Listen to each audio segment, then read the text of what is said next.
नमस्ते दर्शकवृन्द, Himshikhar T presents T talk with Rabin पोखरेलमा यहाँहरू सबैजनालाई स्वागत छ।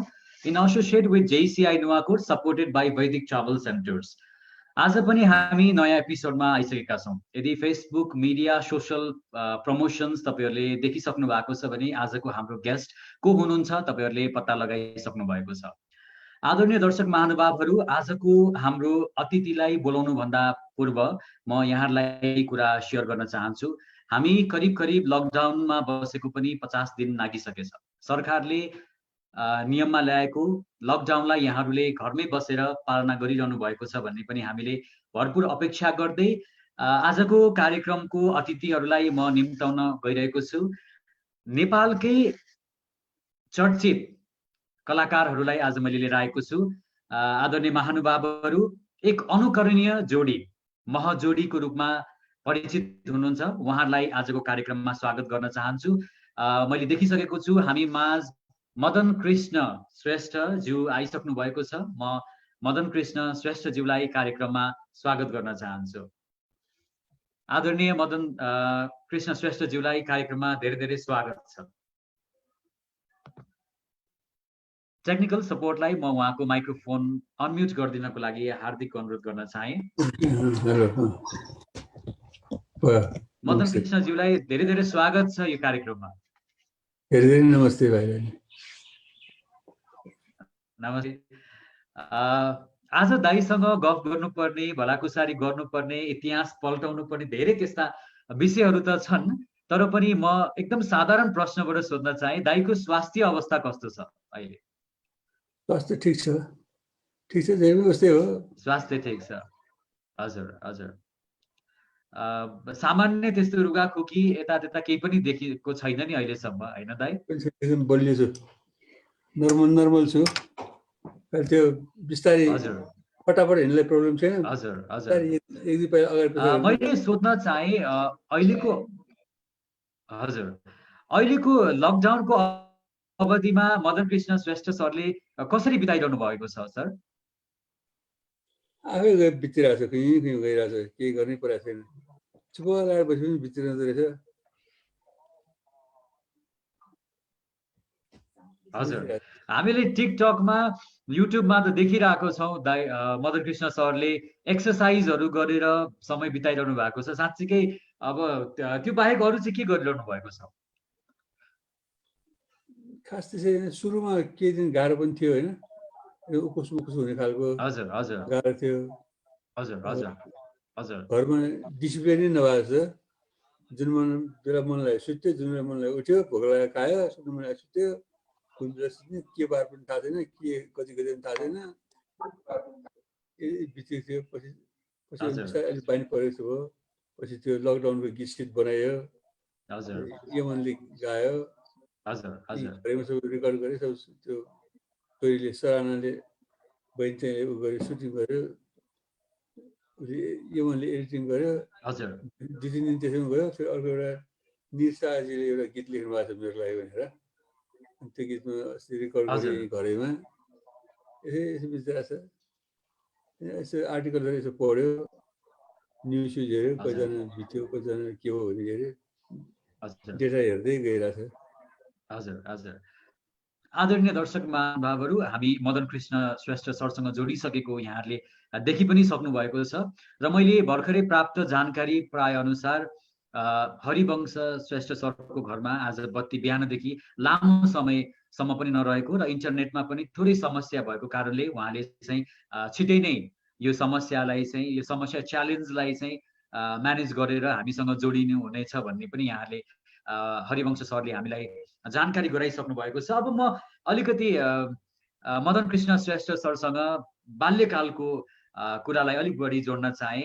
मदन कृष्ण श्रेष्ठ सरको बाल्यकालको अवस्था कस्तो रह्यो? बाल्यकालका त्यस्ता अविस्मरणीय क्षणहरू सम्झिन सक्नुहुन्छ अहिले? बाल्यकालको सिन त सम्झिन्छ नि सबै। अहिले हिजो भएको कुराहरू बिर्सिन्छ, बाल्यकालको कुरा बिर्सिँदैन। फ्रेस दिमाग भएको टाइमको कुराहरू होइन। त्यो खास उल्लेख केही छैन।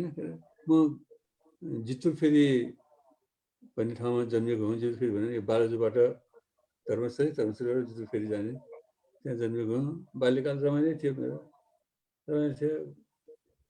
स्कुल पढ्न आउँथेँ म त्यहाँबाट। पहिला स्कुल ती पढेको खडवालकोट आधार स्कुल भन्ने एउटा स्कुल थियो पहिला जितुरफेरीमा, त्यहाँ पढियो। धेरै स्कुलहरू चहारियो कि एक क्लास पहिला सुरुमा एक क्लास मन्टेसरीमा पढियो, त्यसपछि 2, 3, 4 क्लास खडवालकोट स्कुल भनेर त्यो गाउँकै स्कुलमा पढियो। अनि 5 क्लासमा चाहिँ यता दरबार स्कुलमा पढियो। अनि 5 क्लासमा कन्या मन्दिरमा पढियो। कन्या मन्दिरमा चाहिँ त्यो 5 क्लाससम्म को एजुकेसन थियो कि 6 क्लासमा त केटीहरू गर्ल्सहरू त्यो पढ्यो। फेरि 7 क्लासमा 6 क्लासमा दरबार स्कुलमा पढ्यो, 7 क्लासमा मन्दिर पढ्यो, 8 क्लासमा कहाँ पढ्यो शान्ति विद्यालय जोरमा पढ्यो, 9 क्लासमा जिपमा पढ्यो, 10 क्लासमा त्रिभुवन पढ्नु पढ्यो। एसएससी दिनमा टेस्ट दिनमा चाहिँ शान्ति निकुञ्जबाट दियो। बडा स्कुल चार्यो, भैबरको स्कुल पढ्यो। मन नपढेको स्कुल छैन। ए हजुर हजुर।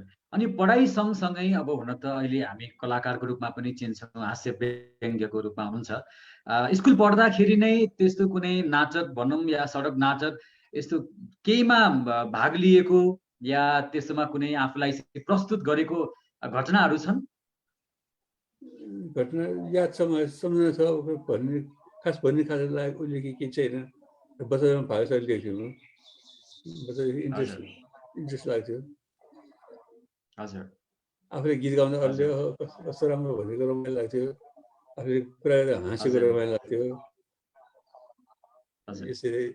यसैले अगाडि बढायो। ए हजुर। अब म अलिकति थोरै अब मह जोडीतर्फ केन्द्रित हुन चाहे। हरिवंश सरलाई सोध्ने प्रश्न थियो, म एकचोटि चेक पनि गर्छु सर सायद जोडिनु भएको छ कि छैन अहिलेको अवस्थासम्म। सायद उहाँ जोडिँदै पनि हुनुहुन्छ होला। म मदन कृष्ण सरलाई नै सोध्न चाहे, यो जुन एउटा अनुकरणीय जोडी छ हाम्रो गाउँ घर छिमेक समाजमा पनि दुई साथी बीच मेलमिलाप भएको देख्दै गर्दाखेरि चाहिँ कस्तो महजोडी जस्तो जोडी भनेर चाहिँ उदाहरणको रूपमा पनि लिने गरेको हामी भेट्छौँ र त्यस्ता धेरै उदाहरणहरू पनि छन्। हाम्रै आमाले बुवाले छिमेकमा रहनुभएका काकाहरूले पनि यो शब्दहरू धेरै प्रयोग पनि गर्नुभएको छ। यो महजोडीको प्रारम्भ, महजोडीको जन्म चाहिँ कसरी भयो? धेरैपल्ट जवाफ दिइसकेको कुरा हो होइन। हरिवंश पनि प्रोग्रामहरू भाग लिन्थ्यो, म पनि भाग लिन्थेँ। म चाहिँ अहिले धेरै अगाडिदेखि भाग लिन थालेको थिएँ। मैले 22 सालमा त रेड नेपालमा गीत गाएको थिएँ, 22 सालमा। त्यसपछि त्यहाँ 22 सालमा गायो, फेरि 21-22 सालमा पढाउन जान्थेँ। त्यसपछि फेरि 23 सालदेखि सञ्चयकोषमा जाहिर खाएँ। अनि त्यहीँको एउटा प्रोग्राममा त्यहाँको डिकेट प्रोग्राम 10 वर्षको वार्षिक उत्सवमा एउटा समारोहमा प्रोग्राम गराएको थिएँ मैले। कमिकहरू देखाएर गीत सित कवाली गाएर प्रोग्राम गरेको एकदम राम्रो भयो। एकदम उनी पुरस्कारै पाउने गरी प्रोग्राम भयो त्यहाँ। अनि त्यसपछि प्रोग्राम गर्दै गएँ। त्यसपछि आफैले संस्था हामी साथीभाइहरू मिलेर खोलेर एउटा मुनासह भन्ने संस्था खोलेर हामीले हास्य व्यङ्ग्यको प्रतियोगिता गराउँथ्यौँ। त्यो मुनासह भन्ने क्लबमा म सचिव थिएँ। त्यो हास्य व्यङ्ग्यको कम्पिटिसन गराउँथ्यौँ। त्यसपछि म चाहिँ एउटा अलिकति रमाइलो खालको कल्चरल र कमेडी आउने खालको गीत गाउँथेँ। मेरो गीत लास्टमा हुन्थ्यो, मेरो गीत सबै सब्जेक्ट जान्थ्यो। त्यसमा रामशेखर दाईहरू भाग लिनुहुन्थ्यो। रामशेखर नगर्मी हुने जो उहाँ बितिसक्नुभयो, असाध्यै राम्रो स्रष्टा हुनुहुन्छ उहाँ। उहाँले कमिकहरू हेर्थ्यौँ।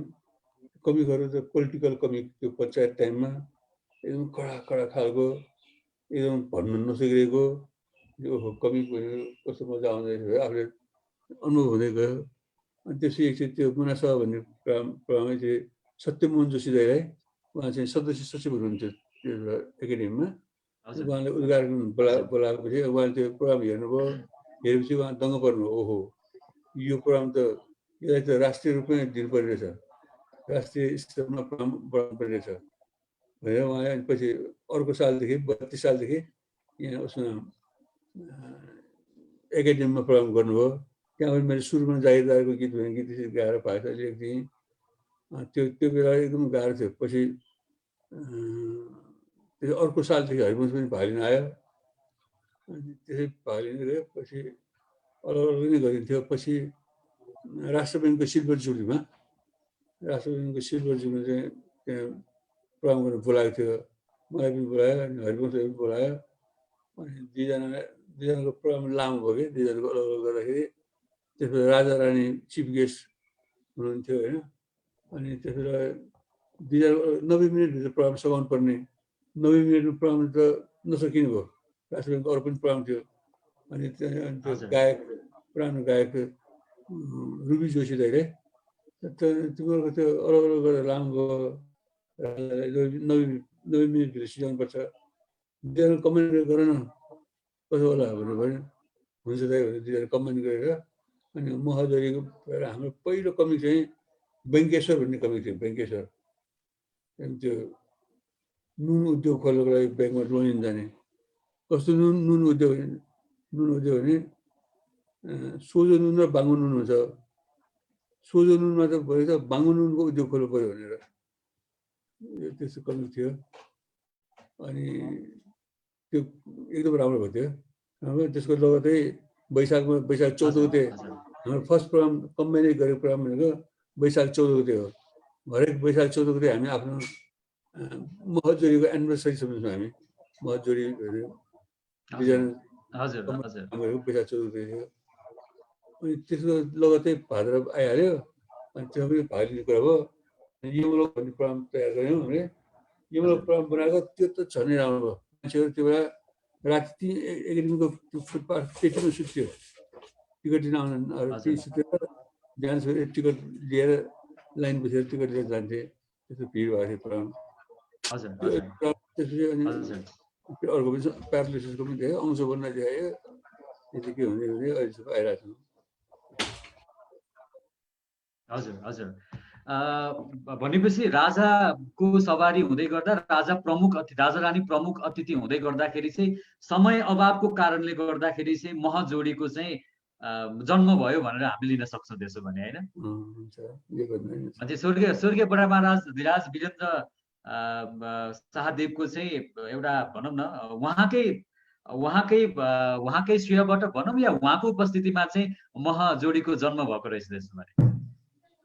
त्यो भन्दा नि हुन्छ। हजुर हजुर। अब अलिकति मैले जन्मको पछि अब अलिकति कुरा गर्न चाहे। मदन कृष्ण श्रेष्ठ सरले पहिलो पटक हरिवंश आचार्यज्यूलाई देख्दै गर्दाखेरिको चाहिँ भनौँ न त्यो दिमागमा कस्तो खालको परिकल्पना या केही न केही त आयो होला पक्कै पनि। कस्तो हुनुहुन्थ्यो हाम्रो हरिवंश सर चाहिँ त्यो बेलामा, अलिकति हजुरले बताइदिन सक्नुहुन्छ? त्यो भौतपुरमा एउटा प्रोग्राम थियो।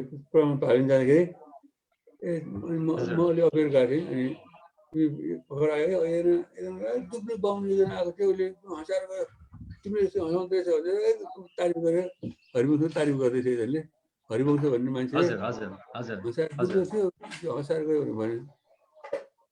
हो हरिवंश भन्ने लागेको थियो। पछि एकाडेमी के नाचघरमा प्रोग्राम हेर्न जाँदाखेरि हरिवंश भन्ने नामले एनाउन्स गरेर दुब्लो मान्छे साइकल चढ्थ्यो आउँथ्यो। त्यसै मान्छे हाँस्यो कि मलाई पनि हाँस उठ्यो। पहिलोचोटि हरिवंश त्यहाँ देखेको थिएँ। पछि त त्यसरी रसङ कार्यक्रममा भाग लिन आउँथ्यो। रसङ कार्यक्रम भन्ने पहिला हामीले म कृषि सञ्चयको जागिर छोडेर यता कृषिमा जागिर खान गइसकेपछि कृषिमा जागिर रेडियो प्रोग्राम प्रडक्सन सम्बन्धी जागिर थियो भयो। त्यो रेडियो प्रोग्राम प्रडक्सन सम्बन्धी ट्रेनिङ दिन आएको थियो बिबिसी लन्डनबाट केही मान्छेहरू आउनुभएको थियो। त्यहाँ खोज्ने नेपाली पनि आउनुभएको थियो अनि अरू ब्रिटिसहरू भयो अनि त्यो ट्रेनिङ दिएको म त्यो रेडियो सम्बन्धी प्रोग्राम कसरी बनाउने कसरी इफेक्टिभ बनाउने के गर्नुपर्छ त्यो सबै ट्रेनिङहरू दियो त्यो दिएपछि अनि प्र्याक्टिकल गर्नको लागि ट्रेनिङमा के सिकेको तिमीहरूले त्यो ट्रेनिङ लिनेहरूमा सबै मभन्दा धेरै सिनियर मान्छेहरू थिए त्यहाँ नातिकाजी दाइ हुनुहुन्थ्यो शिवशङ्कर दाइ हुनुहुन्थ्यो सेनानी भीमबहादुर थापा हुनुहुन्थ्यो आनन्द पुरीजी हुनुहुन्थ्यो प्रहरी कार्यक्रम चलाउने मदन दास थियो पाण्डु सुनार पनि थियो थुप्रै मान्छे थियो हिरणी भोजबेल दाइ हुनुहुन्थ्यो गणेश जोशीजी हुनुहुन्थ्यो रेडियो प्रोग्राम ट्रेनिङ लिइसकेपछि ट्रेनिजहरू मिलेर प्रोग्राममा के सिकेँ त ट्रेनिङमा के सिकेँ थियो मैले सिकेको अनुसार एउटा प्रोग्राम बनाऊ भन्ने कुरा आयो अनि एउटा प्रोग्राम सेटअप भयो त्यसको नाम रसङ प्रोग्राम राखियो रसङ भनेपछि अनि त्यो हरेक शुक्रबार हरेक महिनाको पहिलो शुक्रबार रेडियोबाट ब्रडकास्ट हुन्थ्यो रेडियोमा मेरो सुनिरहेको हुन्थ्यो मान्छेहरू हजुर हजुर हजुर एकदम सबै आएर रेडियोमा सुन्न आउँथे त्यो पनि एउटा मेरो आर्ट फिल्डको एउटा सिडी नै रूपमा लिन्छु म त्यसलाई एउटा स्टेप हो त्यो प्रोग्राम राम्रो भयो त्यहाँ हरिवंश त्यहाँ पनि आउँथ्यो पनि भाग आउँथ्यो अनि त्यसपछि त्यो राष्ट्र ब्याङ्कको प्रोग्रामदेखि चाहिँ कम्बाइनली भन्नु थालेको हजुर हजुर हजुर म अलिकति अब दोस्रो पार्टतर्फ लाग्न चाहे म पुराना त्यस्ता केही चित्रहरू देखाउँछु हजुरलाई हजुरले चाहिँ ती चित्रहरू हेरेर चाहिँ हामीलाई त्यो सम्बन्धित केही घटनाहरू याद आउँछ भने हजुरले चाहिँ जानकारी गराइदिनु पर्छ मैले यो तस्बिर चाहिँ यहाँ देखाउन चाहे यो तस्बिर हजुरले देख्न सक्नुहुन्छ अलिकति गाह्रो भयो जस्तो छ यसमा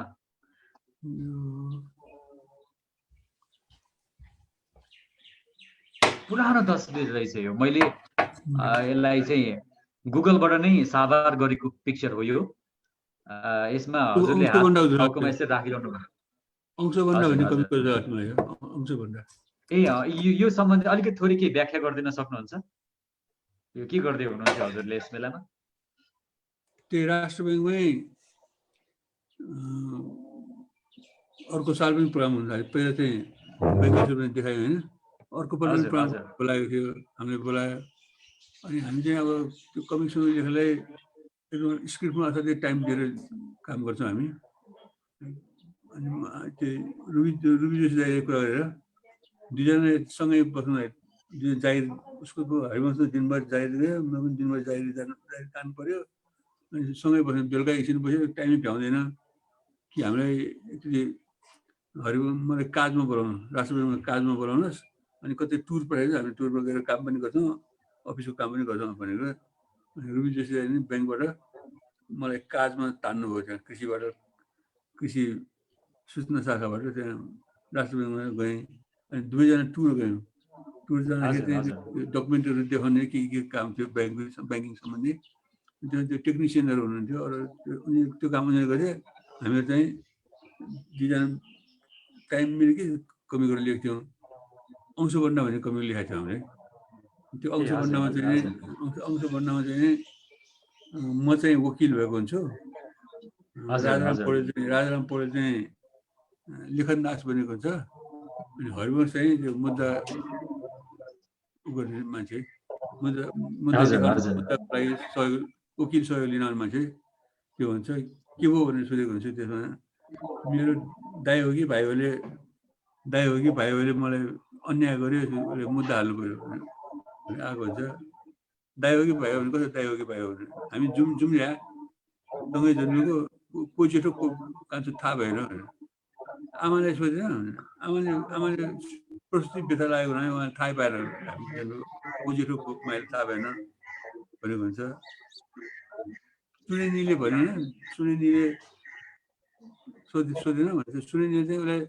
उसलाई एउटा साडी एउटा ल्याऊ भनेको थियो नदिएकोले भन्नै भन्दैन त्यसो के थियो कि राम्रो कमी गर्नु पर्छ अंशभण्डा भने पनि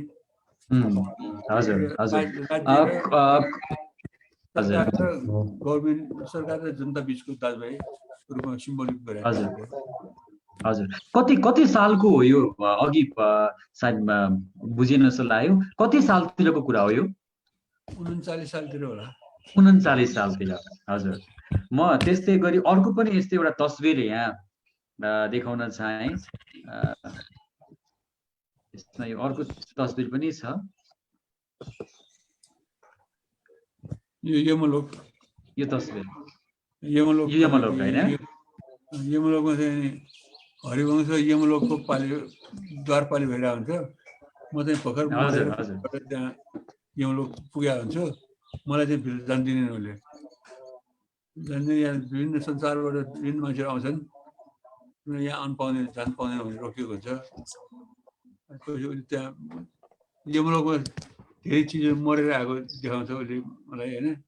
नेपालबाट आएको, नेपालबाट अस्ति भर्खर बजेट गएको थियो, बजेट तात्तै बजेट यहाँ आइपुगेको थियो। बजेट पनि मरेर आएको, त्यहाँ नेताहरू मरेर आएको, बजेट मरेर आएको, नेपालको विकास मरेर आएको। यस्तो सिम्बोलिक कमिक थियो त्यो। राम्रो राम्रो कमिक लिएको छ पब्लिकले त्यो बेला।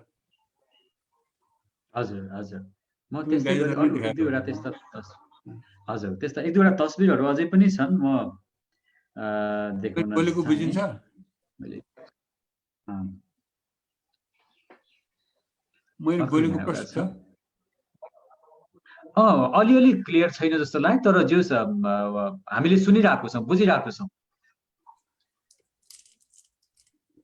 त्यो पार्किन्सनको कारणले गर्दा त्यो मेरो बोली प्रस्तुत छैन कि अलिकति। हजुर हजुर प्रस्तुत छ, अर्को त प्रस्तुत छैन, बुझ्दैन। हजुर होइन, हामीले बुझिरहेको छौँ। यो तस्बिर स्क्रिनमा देख्न सक्नुहुन्छ? देखाएको छु। यो त हामीलाई पनि चाहिरहेको थियो। हजुर, यो फोटो यो कति सालको हो यो तस्बिर? यसमा के गर्नु? मदन पुरस्कार गुठीबाट मदन पुरस्कार जगदम्बा श्री पुरस्कारको स्थापना गरेको थियो। जगदम्बा श्रीको 46 सालमा जगदम्बा श्रीको पुरस्कारको राखेको थियो। अनि सबभन्दा पहिलोचोटि पहिलो वर्ष चाहिँ नारायण गोपालबाट सुरु गरेको थियो, नारायण गोपाल दाइबाट सुरु गरेको थियो जगदम्बा पुरस्कार। अनि दोस्रो वर्ष चाहिँ हामीलाई दिएको थियो 47 सालमा। हजुर हजुर, 47 सालमा चाहिँ हामीलाई जगदम्बा श्री पुरस्कार दिएको थियो। यो चाहिँ अब नेपालको राम्रो पुरस्कारहरू मध्येमा पर्छ, अलिकति प्रेस्टिजियस पुरस्कारहरूमा पर्छ। जस्तो पहिलो वर्ष 46 सालमा नानगोपाल दाइलाई दिएर नानगोपाल दाइबाट सुरु गरियो। दोस्रो वर्ष हामीले पायौँ। तेस्रो वर्ष नरबहादुर भण्डारीले पाउनुभयो, सिक्किमको मुख्यमन्त्रीले। चौथो वर्ष तारादेवीले पाउनुभयो। त्यसको अर्को वर्ष केदारमान विष्टजीले पाउनुभयो। यसै गरेर राम्रो एवार्डमा पर्छ यो। मैले अर्को पनि तस्बिर, यहाँ पुरानो तस्बिर देखाउन चाहे।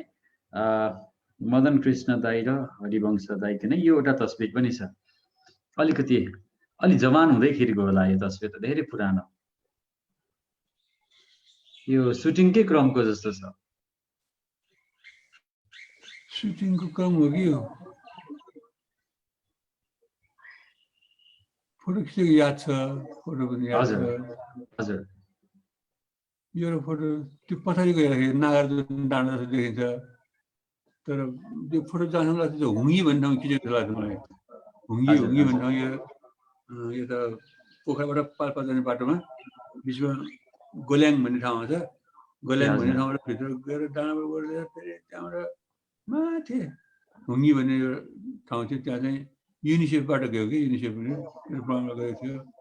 त्यहाँ युनिसेफ जाँदाखेरि जज म्याकबिन भन्ने एकजना हुनुहुन्थ्यो, उहाँहरूसँगै गएको। त्यहाँ जाँदाखेरि हामीले प्रोग्रामसँग केही थियो नि, त्यसै घुम्न लगेको, हामीले घुम्ने गएको। यहाँ प्रोग्राम गर्नुपर्ने सिचुएसन आयो कि, त्यहाँ सबै टन्न विद्यार्थीहरू आयो। हामी त्यहाँ आयो भने एक दिन विद्यार्थीहरूलाई छुट्टी दिएको थियो स्कुलले। 2 दिन छुट्टी भएको थियो। गएको दिनमा त्यहाँ स्वागत गरेर गयो, छुट्टी दियो। दोस्रो दिन हाम्रो त्यहाँ माथि हाम्रो त्यो हुङ्गी भन्ने ठाउँ 2 घन्टा हिँडेर आएर, 2 घन्टा कति घन्टा हिँडेर आएर प्रोग्राम हेर्न आएको थियो त्यहाँ प्रोग्राम गरियो हामी फर्काउँदाखेरि पनि छुट्टी दिएको थियो 2 दिन छुट्टी दिएको थियो त्यहाँ दिएको थियो त्यो सबै त्यहाँको हाम्रो त्यो पपेट सो सानो त्यो पपेट सो बनाएर हामीले देखाएको थियौँ त्यहाँ त्यो नुन चिनी पानी सम्बन्धी जीवन जल सम्बन्धी त्यो प्रोग्राम देखाएको त्यहाँ सबै दर्शकहरू हाँसेको देखेर त्यो जन्म दङ्ग परेर न्युयोर्कबाट निस्कने न्युयोर्कको युनिसेफको म्यागजिनमा हाम्रो फोटो आएको थियो कि त्यो दर्शकहरूको फोटो आएको थियो हामी पनि निकै एकदम दङ्ग पऱ्यो न्युयोर्कबाट निस्कने पत्रिका हाम्रो फोटो निस्क्यो भाइ दङ्ग परेको हामी पनि त्यो चाहिँ राम्रै हो अरे त्यति पनि फोटो आउँदै त्यो म्यागजिनमा भन्थ्यो हजुर हजुर यो थियो मैले थोरै हजुरलाई तस्बिरसँग खेलाएँ यो पनि एकदम राम्रो तरिकाले हजुरले यसमा भाग पनि लिनुभयो अब अलिकति म धेरै नेपालीहरूले त्यसमाथि पनि युवा साथीहरूले मन पराइएको म टेली चलचित्रको चाहिँ म कुरा गर्दैछु मदन बहादुर हरिबहादुर मैले यो प्रश्न हरिवंश सरलाई पनि राख्ने कोसिसमा थिएँ उहाँ यद्यपि अहिलेसम्म त जोडिनु भएको छैन म मदन कृष्ण श्रेष्ठ सरलाई नै सोधेँ यो धेरैले एकदम मन पराइएको यो मदन बहादुर हरिबहादुरको यो जन्म चाहिँ कसरी भयो त्यो क्यारेक्टरको चाहिँ हामीले आफ्नो नामलाई पनि अलिकति माया गरेर मह चौतारी भनेर बनायौँ मह चौतारी भनेर 52 सिरियल जतिको त्यो पनि बनाएको थियो हामीले 2 वर्ष लगाएर अनि त्यसै अनि मदनबहादुर हरिबहादुर पछि गरेको मदनबहादुर हरिबहादुर मदन र हरि नछुटाउँ भनेरै गरेको त्यो भएर इन्टेन्सनले नै मह चौतारीमा गऱ्यौँ अर्को पनि छ के छ मदनबहादुर हरिबहादुर पनि त्यही गरेको जस्तो मैले अलिकति थोरै जोड्न चाहे म मदन कृष्ण सरलाई जस्तो त्यसमा के छ भने मैले अलिकति थोरै जोड दिन्छु यसमा हरिवंश आचार्यको क्यारेक्टर अलिकति मुख बङ्गाएर त्यसो गरे कसो होला भन्ने जुन एउटा थेगो सहितको होइन जुन एउटा जनमानसमा त्यो बेलामा एउटा द्वन्द्वकालबाट भनौँ न बिस्तारै आउँदै गर्दाखेरि द्वन्द्वकालको बेलामा राखिएको त्यो सिरियल जुन एउटा समाजमा राम्रो मेसेज पनि दियो त्यसमा एन्टी हिरोइटिक भन्न चाहे मैले होइन त्यो खालको क्यारेक्टर मदन हरिवंश आचार्यको र मदन कृष्ण श्रेष्ठको मलाई जहाँसम्म लाग्छ कान अलिकति नसुन्ने त्यो द्वन्द्वमा अलिकति पीडित भएको क्यारेक्टर जुन कान नसुन्ने गर्दै धोका दिनेलाई के भन्नु र खोइ भनेर यो खालको जुन क्यारेक्टर छ यो सबैको समिश्रण यो सबै चिज चाहिँ कसरी जन्म भयो भन्ने चाहिँ मेरो प्रश्न जस्तो नाटकहरू बनाउँदा फिल्म बनाउँदा टेलिफिल्महरू बनाउँदा होइन एउटा पात्र चाहिँ पोजिटिभ एउटा पात्र चाहिँ नेगेटिभ भयो भने चाहिँ त्यो प्रोग्राम राम्रो बन्छ कि त्यो हरेक प्रोग्राममा धेरै चाहिँ प्रोग्राममा हरिवंश नेगेटिभ क्यारेक्टर धेरै खेलेको छ नेगेटिभ क्यारेक्टर खेलेको छ एउटामा मैले नेगेटिभ खेलेको छु लाल पूर्जामा नेगेटिभ खेलेको छु नेगेटिभ एक्टिङ गर्न रमाइलो पनि हुन्छ फेरि उल्टो कुरा गर्न पाइन्छ पोजिटिभ क्यारेक्टर खेल्दाखेरि सिधा कुरा गर्नुपर्ने हुन्छ कि त्यो गाह्रो हुन्छ त्यही पनि अनेक गरी दुईजनाले खेल्नै पर्यो खेलिन्छ होइन हरिबहादुर मदनबहादुर पनि म चाहिँ सोझो क्यारेक्टर पोजिटिभ क्यारेक्टर ऊ चाहिँ नेगेटिभ क्यारेक्टर भएर हरिवंश खेलेको छ त्यो हरिवंशले राम्रो गरेको छ एकदम हरिबहादुर भनेर इस्टाब्लिस भएको छ अनि त्यो हाम्रो धेरै प्रोग्रामहरू मध्येमा पछिल्लो प्रोग्राम पनि भयो त्यो पछिल्लो टेलिफिल्म भएको हुनाले पहिला बिर्सेर पछिल्लो बढी सम्झिने पनि हुन्छ अनि पछि त्यो हरिवंश त्यो क्यारेक्टरलाई धेरैपल्ट युटिलाइज गरेको छ भाइरस पनि टेलिफिल्ममा पनि त्यस्तै क्यारेक्टरले गरेको छ हरिबहादुर मदनबहादुर त्यही क्यारेक्टर युटिलाइज गरेको छ अरू पनि त्यो टेलिफिल्ममा गरेको छ त्यो क्यारेक्टरलाई अनि एडहरूमा पनि त्यसै गराउँछन् फेरि यति हरिबहादुर मदनबहादुर बोलिदियो भन्छन् त्यो बोलिदियो सजिलो पनि भएको छ तुरुन्त एक्सटेम्पो प्रोग्रामहरू पनि गरेको छौँ हामीले हरिबहादुर मदनबहादुर सजिलो भएको छ समसामयिक कुराले हामी टाइम प्रायोरिटी दिन्छौँ स्कुल के अरे त्यो माओवादी द्वन्द्वको टाइम थियो त्यही टाइम भएकोले त्यो माओवादीले बम पड्काएर मेरो बमले कान नसुकेको पड्केर होइन त्यो क्यारेक्टरहरू हुनु गएको कारण त्यही हो। हजुर, आदरणीय दर्शक महानुभावहरू, अहिले यहाँहरू देखिरहनु भएको छ हामी टी टक विथ रबिनमा छौँ र आजको हाम्रो भलाकुसारीमा आदरणीय मदन कृष्ण श्रेष्ठ सर हामीसँग जोडेर गफ गर्दै हुनुहुन्छ र मैले फेसबुक प्रमोसनमा यो जुन आजको गेस्ट रिभिल गर्नुभन्दा पूर्व मैले यहाँहरूसँग एउटा क्वेसन राखेको थिएँ र 3 जना साथीहरूले सही उत्तर दिनुभएको अवस्थामा म आजको यस कार्यक्रममा प्रत्यक्ष यहाँहरूलाई चाहिँ जुमबाट हाम्रो अतिथिसँग गफगाफ गर्ने मैले मौका दिन्छु भने अनुरूप मैले 3 जना साथीहरूलाई आज यहाँ जोइन गराएको छु। म टेक्निकलमा रहनुभएका साथीलाई रिक्वेस्ट गर्न चाहन्छु, हाम्रो पहिलो जसले सही उत्तर दिएर दिनुभएको थियो उहाँलाई म निम्त्याउन चाहन्छु। निकास पाण्डे हुनुहुन्छ, भद्रपुर जेसिसका अहिलेका महासचिव। निकास पाण्डेज्यूको माइक्रोफोन र भिडियो अन गरिदिनको लागि र यहाँ जोडाइदिनुको लागि म हार्दिक अनुरोध गर्न चाहे। निकासजी, तपाईँले सुनिरहनु भएको छ?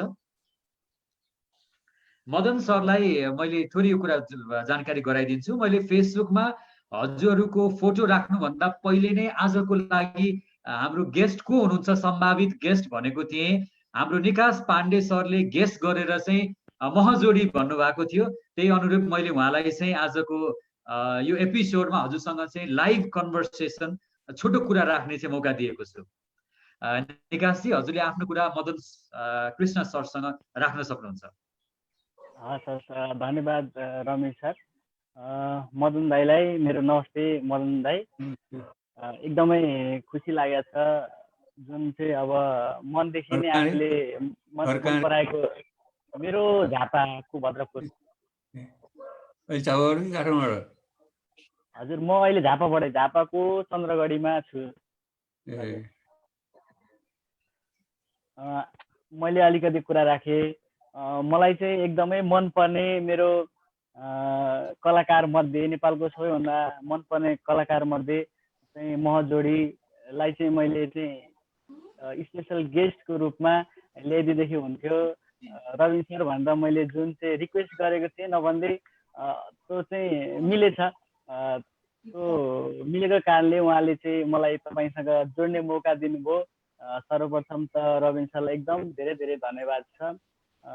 त्यसै गरी मैले चाहिँ मदन दाईलाई पनि एकदमै मनैदेखि नमस्ते भन्न चाहन्छु।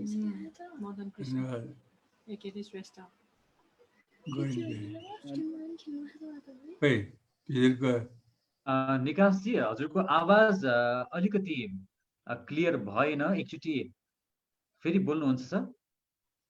हजुर, निकासजी आफ्नो कुरा राख्न सक्नुहुन्छ। यदि कुनै प्रश्न छन् या कुनै जिज्ञासा या केही छ, मेसेज छ भने हजुरले आदरणीय मदन कृष्ण सरसँग राख्न सक्नुहुन्छ।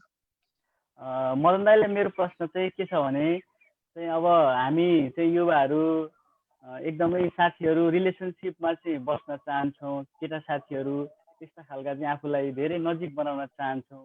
तर केही समय पछाडि केही कन्फर्टेसनहरू आउँछ। त्यस्तो चाहिँ आफूले भने जस्तो चाहिँ हुँदैन।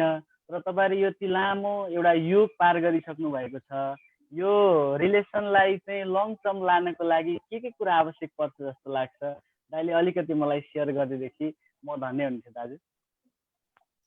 अब एउटै काम हो, दुईजनाको स्किल। म जुन बाटोमा लाग्दा नि हरिवंश पनि त्यही बाटोमा लाग्यो। दुईजनाको एउटै बाटो रोज्यौँ हामीले होइन, एउटै बाटो रोज्यौँ, एउटै टार्गेट रोज्यौँ। फेरि त्यो ड्रामाहरू गर्दाखेरि भनेको एकजनाले पुग्दैन कि, एकजनाले स्ट्यान्डअप कमेडीलाई मात्रै हुन्छ। दुईजनाले गर्नु ड्रामा यसलाई कमसेकम दुईजना चाहिन्छ। दुईजना परिपूरक भयो कमिकहरू गर्नको लागि, त्यो पनि भयो। अनि एउटा हामीले पारिवारिक रिलेसन पनि हाम्रो राम्रो बनाएको छ हामीले होइन। हरिवंशलाई मेरो छोराछोरीले के सोध्नु, हरिवंशलाई सोध्नु भने हरिवंश फोन गरेको छ।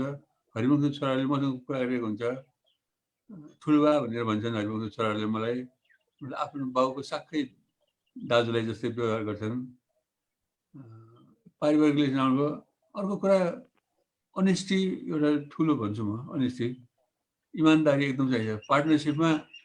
त्यो काम गर्दाखेरि आम्दानी नभएसम्म दुःख गर्ने बेलामा खुब मिलेर उसले चिया खाएको छैन, चिया आफूले नखाए त्यसै माया गरेर गर्छन्। जब आम्दानी अलिक बढ्न थाल्छ, अलिअलि आम्दानी भएपछि खुसी हुन्छन्। अलि आम्दानी बढी हुन थालेपछि अनि एकजनाको मनमा पाप पलाउन थाल्छ, मलाई अलिक बढी चाहियो, मैले अलिक बढी काम गरेको छु भन्ने यस्तो हुन्छ। अनि बिस्तारै मैले पनि त यसो गरेको छु नि भन्ने हुन्छ। तैँले त्यसै मैले यसो गरेको छु, यस्तो त्यसै द्वन्द्वले कोलबार सुरु हुन्छ, अनि पछि मनमुटाव भएर छुट्टै जान्छ। हाम्रो चाहिँ त्यो भएन, हाम्रो त 40 वर्ष भइसक्यो। अब के लिनु दिनु छ र? हरिवंशसँग केही मैले बढी लिनु छैन, हरिवंशले मसँग केही बढी लिनु छैन। 40 वर्ष भइसक्यो। अब यो चाहिँ यथास्थितिमै हुन्छ। मेन कुरा इमान्दारी हो। अनि अर्को कुरा एकले अर्कोलाई बुझ्नुपर्छ। हरिवंश र म दुईवटा डिजाइनको मान्छे छौँ हामी, दुईवटा नेचरको मान्छे छौँ, दुईवटा ग्रहबाट आएको जस्तो, अर्कै प्लानेटबाट आएको छौँ। सबै फरक भएर पनि हामीले चाहिँ एकले अर्कोलाई अन्डरस्ट्यान्ड गरेका छौँ हामीले। जस्तो हरिवंशले मेरो कति कमी कमजोरीलाई हरिवंशले सहेको छ हैन। हरिवंशलाई पनि हरिवंशको कतिपय उसको पनि त पुरा पूर्ण त उयो पनि छैन, ऊ पनि केही ग्याप छ, नपुगेको छ। त्यो चाहिँ मैले समझदारी राखेको हुन्छु। यसै हो, समझदारी राख्ने, एकले अर्कोलाई समझदारी राख्ने, उसको स्वभावलाई मैले चिन्ने, मेरो स्वभावलाई उसले चिन्ने, मैले उसलाई पोजिटिभली हेर्ने। यत्रो काम गरियो, बेला बेलामा हामी सँगै बसेर कुरा गर्छौँ, सँगै दुईजना मात्र गाडीमा हुने बेलामा हामी आफ्नो आफूले मूल्याङ्कन गर्छौँ। जे गर्यो राम्रै गर्यो, फ्रेन्डसिपको एउटा लोगो बन्नु छ हामी भन्छौँ, त्यसलाई मेन्टेन गर्नुपर्छ भन्ने कुरा गर्छौँ। दुःख सुखको कुरा गर्छौँ, आफूलाई कति नम्बर दिने, नम्बर पनि दिन्छौँ, नम्बर कटाउँछौँ, खोज दिन्छौँ आफूलाई। त्यसले मूल्याङ्कन गर्दै अगाडि बढ्छौँ। जसले गर्दा केही चित्त नहुने के छ भने त्यो बेला भन्छौँ पनि, तिमीले यसो नगरेर नभने हुन्थ्यो, नभने हो नि भयो भने आफ्नो गल्तीलाई आफूले स्वीकार दिन्छौँ। दुईजनाकै साइकोलोजी हेरेर काम गर्छौँ हामी। हजुर हजुर, दाइलाई मैले अर्को एउटा प्रश्न पनि राखेँ। तपाईँहरूले चाहिँ धेरै चलचित्र पनि खेल्नुभयो, टेलिफिल्महरू पनि बनाउनु भयो।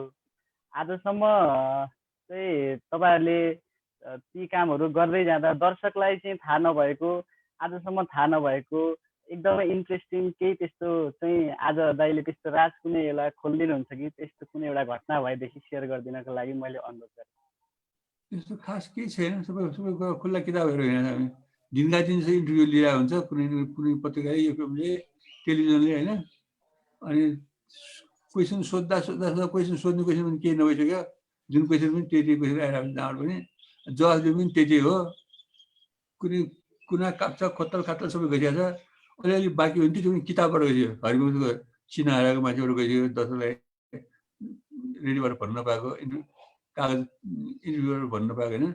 मेरो पनि अब महको म भन्ने हामी मैले लेखेपछि त्यसबाट बाँकी कुरा सबै गइसकेको छ। केही छैन होला त्यसो केही थाहा होला, त्यो सिलसिलाले सम्झिन सक्छ त्यसो। हजुर हजुर, मैले अर्को पनि प्रश्न राखेँ। हजुरको विचारमा जीवन चाहिँ के छ? हजुर, जीवनलाई कसरी बुझ्न सकिन्छ? जीवन भनेको जन्मेदेखि मर्नु अगाडिसम्मको पिरियड हो होइन। यसलाई जीवनलाई कति फुलसँग दाँजेको हुन्छ, कसैले पानी खोलामा बग्ने पानीसँग दाँजेको हुन्छ, कसैले घाम, कसैले सुख दुःख, सबै हो कि जीवन भनेको। जसले जेसँग दाँच्छ त्यो सबै करेक्ट छ, सबै आफ्नो आफ्नो एङ्गलमा सबै ठिक छ। र जीवन भनेको सङ्घर्षको रूपमा लिएको छ, धेरैले सङ्घर्ष नै हो जीवन भनेको। जन्मेदेखि त्यो आमाको गर्भबाट तातो न्यानो गर्भबाट बाहिर निस्केर जाडो तातो ठाउँमा आएको हुन्छ, त्यहाँदेखि सङ्घर्ष सुरु हुन्छ हामीलाई। त्यसपछि अलिक ठुलो भएपछि पढ्नु पऱ्यो, फेरि जागिर खानु पऱ्यो, बालबच्चा हुर्काउनु पऱ्यो। सङ्घर्ष कहिले अहिलेसम्म पनि छुट्याइदिन्छ, सबैको त्यस्तै हो, सङ्घर्षै हो। र जीवनमा चाहिँ जन्मेपछि एउटा नेचरले भनौँ या भगवान्ले भनौँ होइन, एकजना मान्छेले एउटा खुइ पनि धेरै पठाएको हुन्छ, खुइ पनि धेरै पठाएको हुन्छ। कसैलाई आर्टिस्ट बन्ने, कसैलाई डक्टर बन्ने। डक्टर बन्ने नेचरको मान्छे कतिपय छ त्यो घाउसाउदेखि निचरो जानु मन लाग्ने, पिप निचर्नु मन लाग्ने, चिर दिनु मन लाग्ने, तातो पानी बनाएर खुवाइदिनु मन लाग्ने, त्यो डक्टर हुने नेचरहरूको मान्छेहरूको सेवा भावनाको अर्कै हुने पनि पाइन्छ। अब आर्ट फिल्ममा लाग्नेहरूको पहिलेदेखि गीत गाउने अभिनय गर्ने हँसाउने भइरहेको हुन्छ आफ्नो भएको खुबीलाई चिन्ने आफूले अब चिन्ने त्यसलाई युटिलाइज गरेर क्याच गर्न सक्यो भने जीवन हुन्छ र एउटै चिजमा धेरै लागिरह्यो कन्टिन्यू लागिरह्यो भने त्यो पनि ठिक हुन्छ दोस्रो ठाउँमा भाग लियो भने अलिकति गोलमाल हुन्छ कहाँ कतै पनि स्टार्ट नहुन सक्छ हुन्छ धेरै धेरै धन्यवाद निकासजीलाई आफ्नो प्रश्नहरू राखिदिनु भएको छ कृपया तपाईले अब एकछिन आफूलाई म्युट र तपाईँ अफ गरेर बस्न सक्नुहुन्छ कार्यक्रम हेर्दै गर्नुहोला धेरैजना साथीहरूले मेसेज गरिरहनु भएको छ र म एकचोटि हाम्रो हरिवंश सरसँग फोनमै भए पनि म उहाँसँग यहाँ जोड्ने प्रयत्न गर्दैछु मैले हरिवंश सरलाई फोन कन्भर्सेसन पनि गरिरहेको छु अहिले कोरोना भाइरसबाट सर्ने कोभिड-19 रोग खाली जिउकोलाई पनि लाग्न सक्छ यसबाट बच्न समय समयमा साबुन पानीले मुछी हात धोऊ एकअर्काको बिचमा कम से कम 1 मिटरको दूरी कायम गरौँ भीडभाड नगराऊ र मास्कको उचित प्रयोग गरौँ आदरणीय दर्शकवृन्द मैले हरिवंश सरलाई एकचोटि फोन कन्भर्सेसनमा जोड्ने प्रयत्न गरिरहेको छु सायद उहाँको फोन अहिले उठ्न सकिरहेको अवस्था छैन हामी उहाँलाई बीचमा एकचोटि फेरि पनि पुनः जोड्ने नै छौँ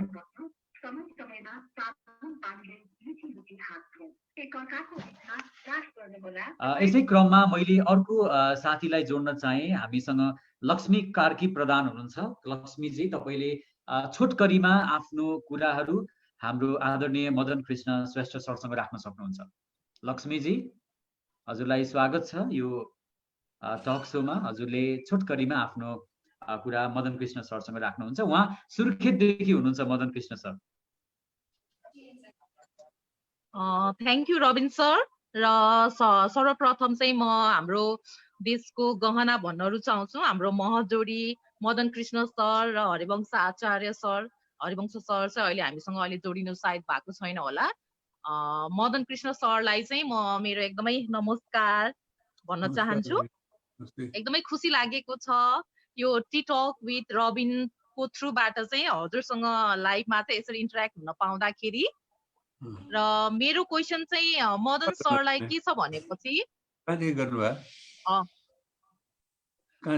सुर्खेतदेखि हुनुहुन्छ उहाँ म सुर्खेतबाट सर म सुर्खेतबाट सुर्खेत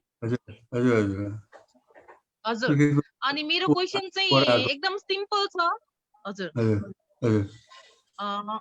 हजुरहरूले चाहिँ पर्फर्म गर्दाखेरि एक्लै सोलो पनि पर्फर्म गर्नुहुन्छ हैन अनि अब हजुरहरू जोडीको रूपमा पनि पर्फर्म गरिराख्नु भएको छ हजुरलाई चाहिँ कुन चाहिँ एकदम च्यालेन्जिङ लाग्छ सोलो पर्फर्म गर्दाखेरि अथवा महजोडीको रूपमा चाहिँ पर्फर्महरू गर्दा फिल्महरू खेल्दा नाटकहरू गर्दा कुन चाहिँ एकदम च्यालेन्जिङ लाग्छ त्यो चाहिँ शेयर गरिदिनु हुन म अनुरोध गर्न चाहन्छु च्यालेन्जिङ हुने त्यति साह्रो च्यालेन्जिङ पनि लागेन कहिले पनि र त्यति साह्रो हल्का सजिलो पनि लागेन ठिक्क अलिकति गर्नु पर्यो नसिद्धिएसम्मलाई सिद्ध्याउनु पर्यो भने त्यो तनाव भइरहेको हुन्छ अनि अलिकति राम्रै भइरहेको हुन्छ यसो गरे पछि सिद्धिएपछि अनि प्रोग्राम तयार भएर देखाउँदाखेरिको आनन्दले सबै बिर्सिन्छ फेरि दर्शकहरू हाँसेको हेर्न पाइन्छ त्यो बेला सबै बिर्सिन्छ संसार जिते जस्तो हुन्छ पहिलो प्रोग्राम कुनै पनि प्रोग्रामको नयाँ प्रोग्राम बनाएर पहिलोचोटि देखाउँदा दर्शकहरूले मन पराइदिन्छ नि त्यो बेला संसार जितेको फिल हुन्छ एकदिन आनन्द आउँछ थ्याङ्क यू हजुर धेरै धन्यवाद लक्ष्मी कार्की प्रधान सियाज्यूलाई सुर्खेतदेखि जोडिनु भएको थियो यहाँ पनि म्युट गरेर आफू जोडिँदै गर्न सक्नुहुन्छ त्यस्तै गरी मैले अर्को एकजना भाइ देखिरहेको छु जसले हाम्रो सही उत्तर दिनु भएको थियो म कृषार पाठक जो पर्सा खैजनीदेखि हुनुहुन्छ उहाँलाई पनि आफ्नो प्रश्न छोटकरीमा र जिज्ञासा केही छ भने व्यक्तित्वसँग राख्न सक्नुहुन्छ नमस्कार बुवा नमस्कार सन्चै हुनुहुन्छ सन्चै कहाँबाट म चितवनबाट भण्डारा बुवा ए भण्डाराबाट हजुरहरूलाई मेरो एउटा सानो क्वेसन छ अब हामीले अब सबैजनाले मन पराउनु भएको हजुरहरूलाई अब हजुरहरूलाई हामीले सँगै फेरि कहिले देख्न पाउँछौँ सँगै हामी त सँगसँगै हुन्छौँ अहिले कोभिड कोरोनाले गरेर भेट्न पाए त्यो बिचमा भेटेको छ हामी एकपल्ट अफिसियलको मिटिङहरूमा भेट भएको छ होइन अन्त धेरै पनि सँगसँगै नै भइरहेको हुन्छौँ सँगै प्रोग्राम चाहिँ अहिले गर्न पाइरहेको छैनौँ हामीले होइन यो कोभिड सकेपछि बिस्तारै प्रोग्राम हुन्छ सके कोभिडको विषयमा पनि एउटा यो अब देशले बेरोजगार मान्छेहरू फर्कने अवस्थादेखि भइरहेको छ होइन बेरोजगारको अवस्थामा के काम गर्नु हुन्छ कृषिमा सबैको आँखा लागेको छ त्यो कृषि सम्बन्धी अवेरनेसको के प्रोग्राम बनाउनु पऱ्यो भन्ने कुरा आइरहेको छ त्यसको लागि हामी यो लकडाउनकै बिचमा पनि हामी केही काम सुरु गर्न सक्छौँ होला कतै हजुर हस् धन्यवाद धन्यवाद भण्डारावासी सबैले नमस्कार धन्यवाद हाम्रो कृषार पाठकलाई पनि कृपया म्युट भएर तपाईहरुले आफ्नो कुरा हाम्रो कुराहरू सुनिराख्न सक्नुहुन्छ आदरणीय फेसबुक लाइभ हेरेर बसिराख्नु भएको सम्पूर्ण दर्शक साथीहरूलाई म रिक्वेस्ट गर्न चाहे अबको केही क्षणमा हामी तपाईहरुको प्रश्न लिनेछौं कृपया यहाँहरुसँग कुनै प्रश्न जिज्ञासा मेसेजहरु छन् भने यहाँहरुले फेसबुकबाट प्रत्यक्ष रूपमा हामीलाई दिन सक्नुहुनेछ र मैले त्यो प्रश्न हाम्रो आजको गेस्ट मदन कृष्ण श्रेष्ठ ज्यूलाई राख्ने नै छु कृपया यहाँहरुले आफ्नो फेसबुक लाइभको थ्रुबाट आफ्नो क्वेशन्सहरु राख्न सक्नुहुनेछ यो पनि मैले यहाँलाई जानकारी पनि गराउन चाहे अब अलिकति म थोरै यो हजुरको किताबसँगै म जोड्न चाहन्छु यहाँले आफ्नो किताब महको महमा लेख्नु भएको छ यदि अर्बौं मान्छे मध्ये एक विशेष मन मिल्ने मान्छे हरिवंश आचार्य नहुँदो हो त महको म खाली हुन्थे भनेर भन्नु भएको छ यसलाई अलिकति भावनात्मक तरिकाले प्रस्ताइदिनुहुन्छ यहाँको किताबबाट नै मैले यो शब्द साभार लिएँ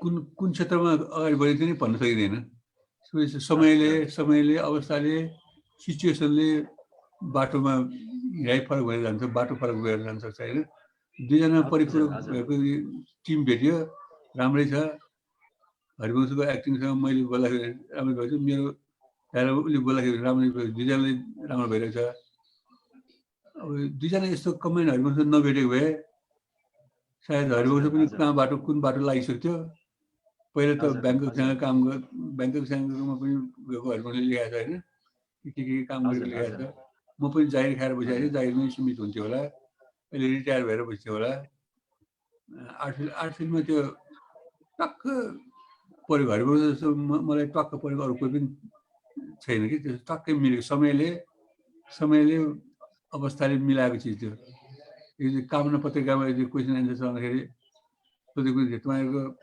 लोकप्रियताको रहस्य के हो भने सोधेको थिएँ मैले टाइमिङ र तपाईँ भन्ने जवाब दिएको थियो कि त्यो टाइमिङ र तपाईँ भनेको दर्शकमा त्यो कम्बिनेसनबाट आएको नतिजा हो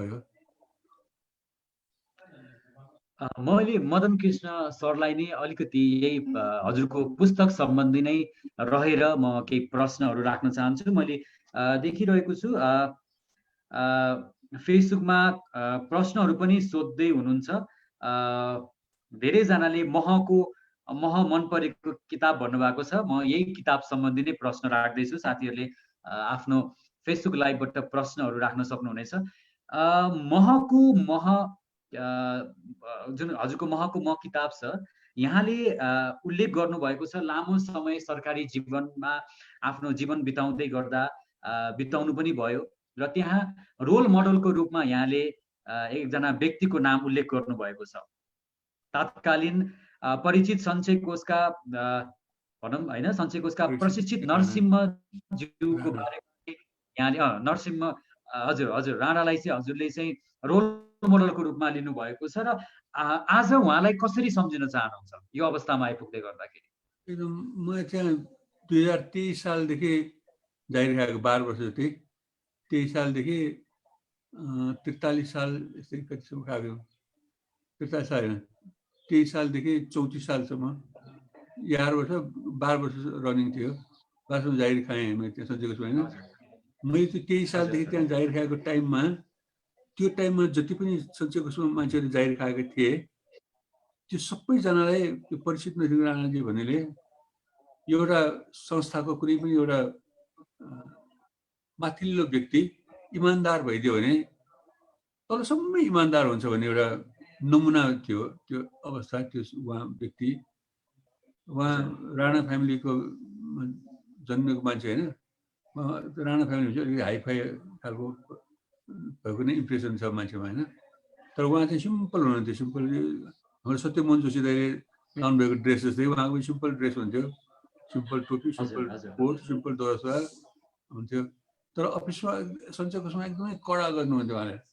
सञ्चय कोषमा कडा हुनाले राम्रो हिसाबमा, कुनै पनि डिक्टेटर भने त्यो कडा पनि होइन, राम्रो काम गर्नेलाई तुरुन्तै प्रमोसन, नराम्रो गर्नेलाई जागिर खोइ फायर, हायर एन्ड फायरमा एकदम बलियो हुनुहुन्थ्यो।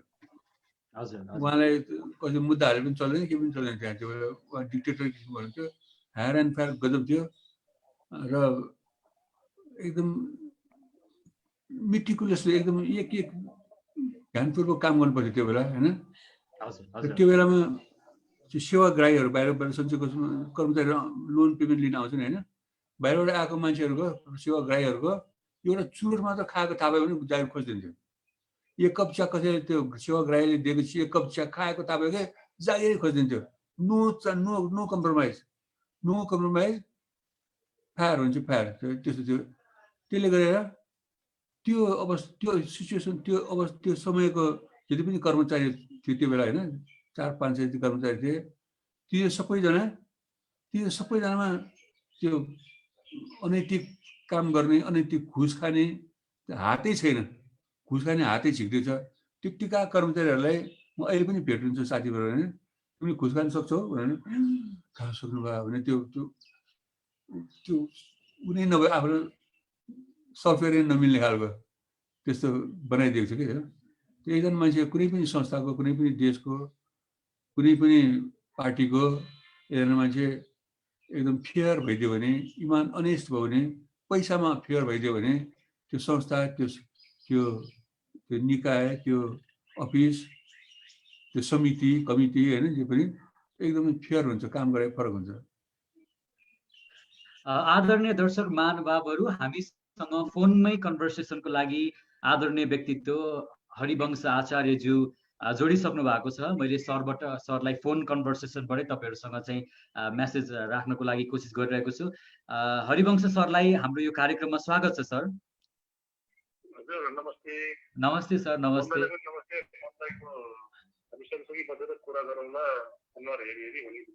हजुर सर। प्रब्लम भएको लागि हजुर मैले फोनबाट मात्रै अवसर पाएँ। हजुर मनोजलाई पनि नमस्कार, अनि तपाईँहरूलाई पनि नमस्कार। हजुर। अनि यो विशेषले गरेको प्रोग्राम हामी हो। हजुर हो सर। हजुर सर। हजुर सर। हजुर ल, सम्पूर्ण विशेषका सबै राजभाइ दिदीबहिनीहरूलाई नमस्कार। हजुर सर। यो प्रोग्राम जसले पछि हेर्नुहुन्छ सुन्नुहुन्छ उहाँहरूलाई धेरै धेरै यो लकडाउनको तर्फबाट लकडाउनबाटै नमस्कार। हजुर। मदन कृष्ण सरले हरिवंश सरको आवाज सुनिरहनु भएको छ सर? त्यहाँबाट मैले सुनेको छु। सुनिरहनु भएको छ सर? मैले हजुरसँग फोनमै एकछिन हरिवंश सर, हजुरसँग मैले फोनमै 2-4वटा प्रश्न सोध्न मिल्छ सर यहीँबाट? हुन्छ। हजुर हजुर। धेरैजना साथीहरू चाहिँ राख्नु भएको जिज्ञासा पनि छ, मैले हजुरलाई फोनबाटै सोध्न चाहेँ। पछिल्लो समय युवा अवस्थामा युवाहरूलाई चाहिँ धेरैभन्दा धेरै मन छुन सकेको र मनमा बस्न सकेको हरिबहादुर मदन बहादुर जुन टेली सिरियल छ सर, यसको विषयमा जुन हरिबहादुरको क्यारेक्टर जुन हजुरको एकदम फेमस थेगो पनि छ, यसो गरे कसो होला भनेर, अनि मदन कृष्ण सरको जुन त्यो धोका दिनेलाई के भन्नुला खोइ भन्ने यो जुन क्यारेक्टरको जन्म हुँदै गर्दाखेरि यो जन्म कसरी भयो, के भयो, कसरी चाहिँ यो स्क्रिप्टमा चाहिँ यो क्यारेक्टर चाहिँ फिट भयो भन्ने धेरैको प्रश्न छ सर। यो प्रश्नलाई हजुरले अहिले प्रस्ताइदिन सक्नुहुन्छ सर? सबैभन्दा पहिलो त यो अब नेपालमा चाहिँ यो माओवादीहरू शान्ति प्रक्रियामा आउनुभयो उहाँहरू, अनि त्यसपछि त्यसको चाहिँ अब यो द्वन्द समाधानको विषयमा र चाहिँ त्यसको चाहिँ यो सद्भाव, त्यसको चाहिँ एक्चुअली चाहिँ यो जातीय सद्भावहरूको पनि एकदमै ठुलो चाहिँ प्रब्लम होला कि भन्ने चाहिँ फिल भइरहेको थियो। अनि त्यस्तो बेलामा चाहिँ एउटा चाहिँ टेलिभिजनको माध्यमबाट टेलिसिरियल बनाएर यो शान्ति प्रक्रियाका कुराहरू र द्वन्द्व समाधान, विशेष गरेर द्वन्द्व समाधानको कुराहरू र त्यो सँगसँगै यो जातीय सहिष्णुता, जातीय सद्भावको विषयमा एउटा टेलिसिरियल बनाउनु पर्यो भन्ने चाहिँ यो युएस एडको चाहिँ एउटा केमोनेक्स भन्ने एउटा प्रोजेक्ट छ। त्यो प्रोजेक्टले चाहिँ टेन्डर गरेको थियो र हामीले त्यो टेन्डरमा भाग लिएको थियौँ। त्यो काम गर्नलाई हामीलाई पर्यो। त्यो जम्मा 12 भागको चाहिँ बनाउने भन्ने चाहिँ कुरा त्यो पहिले। अनि पछि चाहिँ हामीले अब यो समाधानको विषयमा बनाउने भनेको कसरी क्यारेक्टर डिजाइन गर्ने, कसरी स्टोरी डिजाइन गर्ने भन्ने विषयमा छलफल हुँदा हुँदै अब जहिले पनि प्रोग्रामहरू गर्दाखेरि एउटा पोजिटिभ एउटा नेगेटिभ भयो भने बत्ती बल्छ क्या। हजुर सर, हजुर। अब एउटा पोजिटिभ एउटा नेगेटिभ भयो भने नि बत्ती बल्दैन, एउटा नेगेटिभ भयो भने नि बत्ती बल्दैन, सर्ट हुन्छ। अनि त्यो कारणले गर्दाखेरि अब एउटा नेगेटिभ क्यारेक्टर एउटा पोजिटिभ क्यारेक्टर राखेर चाहिँ अब देशमा चाहिँ त्यो बेलामा अब यो के अरे माओवादी द्वन्द्वहरूसँग चाहिँ मिलेर कुरा लगाउने, अब अर्काको घर खाने, अर्कालाई चाहिँ विकास गर्ने, त्यो ठाउँबाट चाहिँ लपटेर पठाउने, अनि उसले छोडेर गएको सम्पत्ति आफूले कब्जा गरेर बस्ने, त्यो ठाउँका मान्छेहरू पनि त्यो बेलामा हाम्रो चाहिँ नेपालमा धेरै थिए।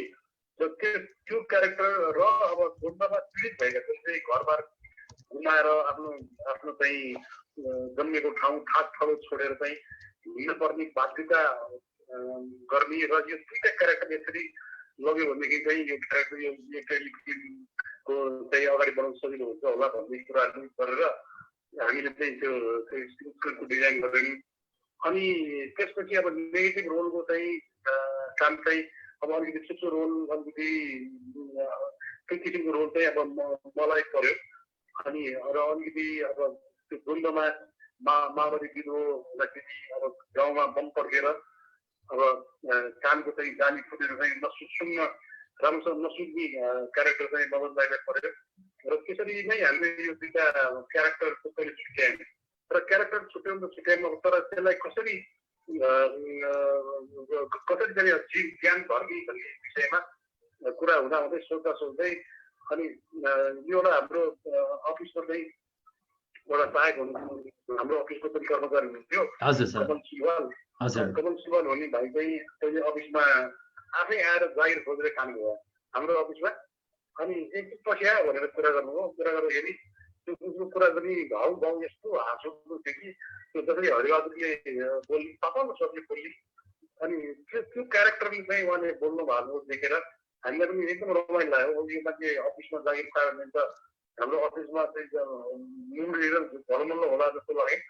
अनि त्यसपछि ल भनेर पनि हामीले उहाँलाई हाम्रो अफिसमा काम दियौँ, जागिर दियौँ। अनि त्यसपछि उसले जसरी बोल्थ्यो म उनीहरू त्यसमा भन्दाखेरि अनि मलाई चाहिँ के लाग्छ त्यो चिज चाहिँ कुनै फिल्ममा अथवा कुनै क्यारेक्टरमा चाहिँ त्यसलाई युज गर्नुपर्छ भन्ने मेरो मनमा लागिरहेको थियो। त्यो हरिबहादुर महलबहादुर भन्दाखेरि चाहिँ एउटा के अरे भाइरस भाइरस भन्ने पनि यो चाहिँ उद्योगबारे संलिग्न बनाएको हो। मैले चाहिँ एउटा सुरु एकदम कर्मचारी घुस पनि नखाने, अनि चाहिँ काम केही पनि नगर्ने त्यस्तो क्यारेक्टर थियो। तर कडा चाहिँ स्वर चाहिँ एकदम पातलो, अनि तर माथिको स्वभाव चाहिँ चरित्र चाहिँ एकदम कडा, त्यो किसिमको क्यारेक्टर एउटा डिजाइन गरेर हामीले सोच्दाखेरि र सबभन्दा पहिले मलाई त्यसमा प्रयोग गरेँ। त्यो प्रयोग गर्दाखेरि चाहिँ अब गेस्टर चाहिँ थियो तर लुगाहरू अब त्यो चाहिँ थिएन। अनि त्यसपछि त्यो गर्दाखेरि मलाई त्यो त्यहाँ भाइरसमा गरेको चिजै बुझिरहेको थिएन। यो क्यारेक्टरलाई छोड्नु हुँदैन, यो लामो गर्नुपर्छ, यो क्यारेक्टर एकदमै राम्रो हुन्छ जस्तो लाग्यो मलाई। र पछि मैले अनि हरिबहादुर क्यारेक्टरलाई त्यही आवाज त्यही गेस्टर त्यसरी नै बोल्ने पनि प्रयोग गरेर गर्दाखेरि चाहिँ अब हरिबहादुर चाहिँ एकदमै त्यो क्यारेक्टरमा चाहिँ राम्रो भयो। र त्यो गर्दाखेरि अब हामी पनि 12 भाग बनाउने भनेर पनि हामीले टेन्डर पाएको थियौँ। त्यसपछि अब स्पोन्सर गर्ने उहाँहरूले केमोनेक्स भन्ने कम्पनीले पनि होइन यो त लामो गर्नुपर्छ भन्थ्यो। पछि हुँदा हामीले यसलाई 52 भाग बनायौँ। र 52 भाग बनाउँदाखेरि चाहिँ अब मदन दाईलाई चाहिँ त्यही मैले अलिकति भने कि एउटा बम पड्केर चाहिँ कानको जाली फुटेको र राम्रोसँग अरूले बोलेको नसुन्ने मान्छे त्यसरी हामीले दुईटाको संमिश्रण गरेर त्यसरी क्यारेक्टर बनाएर अनि त्यो जाँदाखेरि त्यो दुईटै क्यारेक्टर यस्तो राम्रो भएर भयो कि अब यो टेलिकास्ट गरेको आज 12 वर्ष भइसक्यो। 12 वर्षपछि पनि अहिले पनि त्यो क्यारेक्टर त्यति नै जीवन्त भएको छ र चाहिँ अहिले चाहिँ झन् यो लकडाउनको पिरियडमा त त्यो मैले सुरु गर्दा पनि 1 लाखवटा ट्रोल बनाएको छ नि। हजुर सर, एक्ज्याक्टली हो सर। 1 लाखवटा ट्रोल बनाएको छ यो क्यारेक्टरलाई भन्ने हो होइन। अब यो लकडाउनको एउटा फाइदा चाहिँ उपलब्धि हामीलाई हाम्रो पुरानो चिजहरू चाहिँ रिभाइभ भयो। अहिले फेरि नयाँ जेनेरेसन नयाँ पुस्ताले चाहिँ त्यसलाई हेरिरहनु भएको छ र यो लकडाउनले चाहिँ धेरै क्षति गरिरहेको छ सबै समाजलाई सबैतिर। तर पृथ्वीलाई चाहिँ अलिकति लकडाउनले चाहिँ यो कोरोनाले गर्दाखेरि पृथ्वीले अलिकति खकेमा बताएको अनि हामीलाई पनि फाइदा भएको छ। यो युट्युबमा अब मान्छेहरू घरबाट निस्किन कम हुँदैन, दिनभरि घरमा बस्यो के गर्नुहुन्छ त्यसपछि ट्रोल बनायो पुरानो चिज हेर्ने रिभाइज गर्ने गर्दाखेरि त्यो क्यारेक्टर अहिले आएर राम्रो भएको छ। हजुर सर, पक्कै पनि मैले पनि अलिकति हजुरलाई जानकारी गराउन चाहे। यो टिकटकमा फेसबुकमा हजुरको क्यारेक्टरलाई लिएर चाहिँ एकदमै धेरै सेयरहरू भएको छ। मैले हिजो पनि देखाएको थिएँ जुन त्यो कोठालाई चाहिँ पहेँलो कोठा रहेछ ल जन्डिसवाला कोठा भन्नुपर्छ भन्ने होइन, अनि हजुरको त्यो ढुङ्गे बगर भन्ने, त्यसपछि मतलब अरू कुराहरू पनि छन्। यो धेरै अहिले चाहिँ यो लकडाउनमा चाहिँ धेरैले रुचाइनु भएको छ सर। हामी फेसबुकबाट पनि लाइभ छौँ। मलाई जहाँसम्म लाग्छ हजुरलाई प्रत्यक्ष रूपमा चाहिँ यहाँ प्रश्न राख्न पनि धेरैजना साथीहरू खोजिरहनु भएको छ होला। म फेसबुकबाटै भए पनि हजुरलाई सोध्नु भएको प्रश्नहरू म राखिदिन सक्छु। यहाँ प्रश्न लेख्नु भएको छ हाम्रो, सायद साथीहरू लेख्दै हुनुहुन्छ होला। म अलिकति हजुरसँग अरू पनि कुरा जोड्न चाहेँ। अघि मदन कृष्ण सरले त फर्स्ट हजुरलाई देख्दै गर्दाखेरि हजुरको आवरण, हजुर कस्तो हुनुहुन्थ्यो सबै कुरा बताइसक्नु भएको छ। हजुरले चाहिँ मदन कृष्ण सरलाई पहिलो पटक देख्दै गर्दाखेरि चाहिँ कस्तो थियो सर, त्यो क्षण सम्झिनुहुन्छ अहिले? सम्झिन्छु मदन दाई चाहिँ त्यो अब विशेष गरी त्यो बेलामा चाहिँ जब म भर्खर सिक्दै थिएँ म पनि यो रङ्गमञ्चमा कसरी आउने भनेर चाहिँ म अपर्च्युनिटी खोज्दै थिएँ। त्यो बेला चाहिँ काठमाडौँमा विशेष गरी काठमाडौँमा चाहिँ सबै धेरै नेवारी प्रोग्रामहरू हुन्थ्यो। अनि नेवारी प्रोग्राम पनि त्यो नेवारी प्रोग्रामहरू चाहिँ टुरमा हुन्थे, गल्ती हुन्थे। अनि त्यो नेवारी प्रोग्राममा चाहिँ अब मदन दाई चाहिँ एकदम स्थापित भइसक्नु भएको थियो। मदन कृष्णको प्रोग्राम भनेपछि मान्छेहरू राति आधी रातसम्म बसेर कुरेर हेर्थे होइन मदन दाईलाई। अनि त्यो बेलामा मैले पनि मदन दाई एकै ठाउँमा त्यस्तो ठाउँमा देखेको थिएँ र त्यो ठाउँमा चाहिँ म अपर्च्युनिटी खोज्न गइरहेको थिएँ। मलाई पनि मेरो प्रोग्राम राख्नुहोस्, म पनि यो यस्तो खेतीको प्रोग्राम गर्न चाहन्छु भनेर म गएर मान्छेलाई भेटेर भन्थेँ। र अब त्यो चाहिँ नेवारीमा प्रोग्राम भएको हुनाले म चाहिँ मलाई त्यो बेलामा नेवारी भएको त्यति आउँदैन थियो। तर मैले कुनै ठाउँमा चाहिँ गएर आफैले भन्छन् गरेर त्यस्तो प्रोग्रामहरूमा भाग लिएर म आउँथेँ। अनि त्यो बेलामा मैले मदन दाईलाई देखेको थिएँ र त्यो बेलामा अब मदन दाईसँग अब मैले चाहिँ अब बोल्न सक्ने अब त्यो पनि हैसियत पनि थियो त्यो बेलामा। अनि पछि गाईजात्रा महोत्सवमा मैले पनि भाग लिनु गएँ। गाईजात्रा महोत्सव हेरेँ। अनि गाईजात्रा महोत्सवमा भाग लिँदाखेरि पनि अब हामी एउटै रङ्गमञ्चमा कार्यक्रम प्रस्तुत गर्ने मैले पनि अब सुरु गरेँ। मदन दाई जुन रङ्गमञ्चमा प्रोग्राम गर्नुहुन्थ्यो मैले पनि त्यही रङ्गमञ्चमा प्रोग्राम गर्थेँ र मदन दाईको प्रोग्राम पनि राम्रो हुन्थ्यो र मैले पनि प्रोग्राम गरेदेखि नै अब राम्रै प्रतिक्रिया पाएँ, राम्रै फल पाएँ त्यहाँबाट त्यो गाईजात्रा महोत्सवबाट। त्यसबाट हाम्रो चिन्जान भएको हो र चिन्जान चाहिँ त्यस्तो राम्रो चिन्जान घनिष्ठता चिन्जान चाहिँ अब भइसकेको थिएन। पछि अब मैले पनि आफ्नै क्षमताबाट अलिअलि गर्दै थिएँ। अनि मदन दाई अब राम्रो गरिरहनु भएको थियो। अनि राष्ट्रबाहिरको रजत जयन्ती समारोहमा अनि वीरेन्द्र राजा पनि प्रोग्राम हेर्न आउने र नब्बे मिनट सबै प्रोग्राम सब्मिट गर्ने भएको हुनाले अनि रुबी जोशी दाई हुनुहुन्थ्यो जो चाहिँ नेपालको एउटा स्थापित सङ्गीतकार हुनुहुन्थ्यो र राष्ट्रबाहिरमा विशिष्ट श्रेणीको अधिकृत हुनुहुन्थ्यो त्यो बेलामा। अनि उहाँले चाहिँ तपाईँहरू दुईजनै मिलेर एउटा प्रोग्राम गर्नु पऱ्यो। राजाले धेरै टाइम पाइएन राजाको कारणले गर्दाखेरि भन्थ्यो। अनि हामीले वेङ्केश्वर भन्ने प्रोग्राम सुरु गरेको दुईजना सुरुमा। त्यसपछि अब त्यो चाहिँ 2037 साल वैशाख 24 गते हाम्रो पहिलो डेट थियो हो। त्यसपछि अब आज 77 सालसम्म हामी सँगै बसेर काम गरिरहेको छौँ हजुर पक्कै पनि आज करिब करिब 39 वर्ष भयो होइन सँगै जोडीको रूपमा चाहिँ स्थापित भएको। अघि मलाई वैशाख 14 गते भन्ने 40 वर्ष हजुर 40 वर्ष भन्नुभएको छ। म दाइ हरिवंश सरले 80 वर्ष भन्नुहुन्छ। अब मैले अलिकति कुरा चाहिँ के गर्न चाहेँ भने हरिवंश सरलाई एउटा प्रश्न राख्न चाहेँ। मैले अघि नै मदन कृष्ण सरलाई पनि राखेको थिएँ। मदन कृष्ण सरले महको महमा भन्नुभएको छ अर्बौं मान्छे मध्ये एक विशेष मन मिल्ने मान्छे हरिवंश आचार्य नहुँदो हो त म खाली म मात्रै हुन्थे भन्नुभएको छ। हरिवंश दाईको भावनामा पनि यही छ सर? मैले त्यस्तो भावनामा गीत चाहिँ लेख्न सकेन। दाइले गीत लेख्नुभएको छ होइन लेख्नु भएको छ। दाइले त्यो गीत एकदम राम्रो सुन्छ सबैले लेख्न पर्छ। त्यो उहाँको गीतमा म त्यसरी मैले त्यो स्थान पाउनु भनेको मलाई म आफूलाई एकदम ठुलो भन्ने मैले ठान्दछु होइन।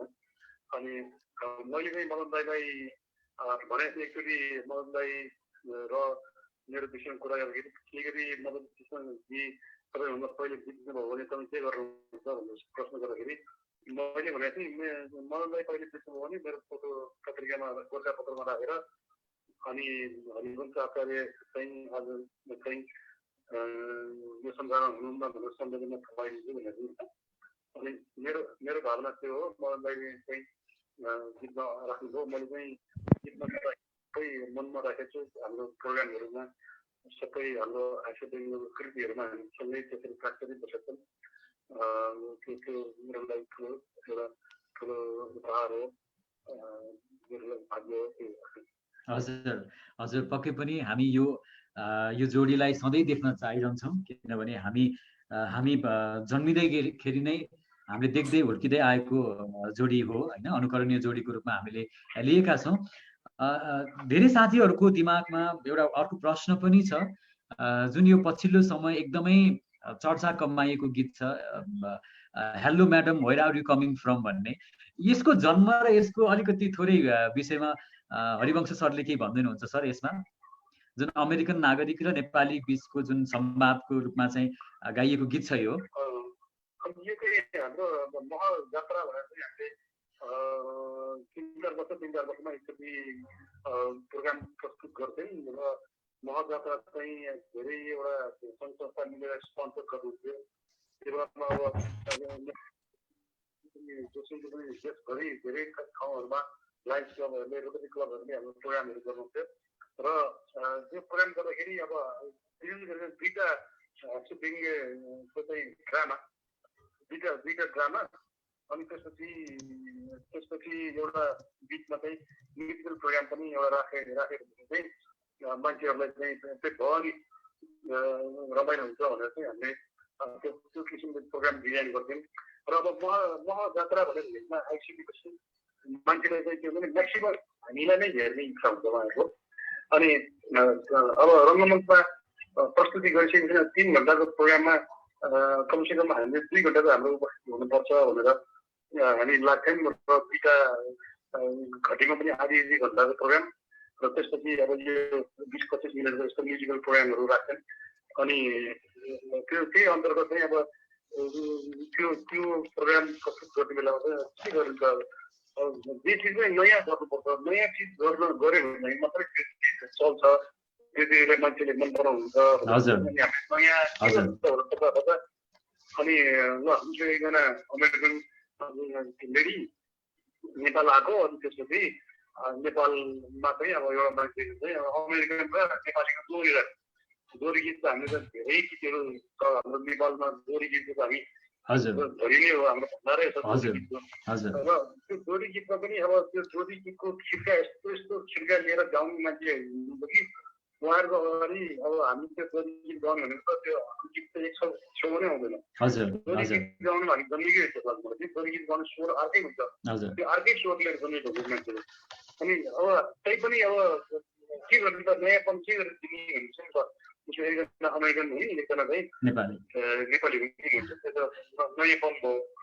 अनि हामी चाहिँ त्यो तीर्थ गन्धर्वजीको गीत खुब चलिरहेको थियो जीवनमा बन्नु पर्यो भनेपछि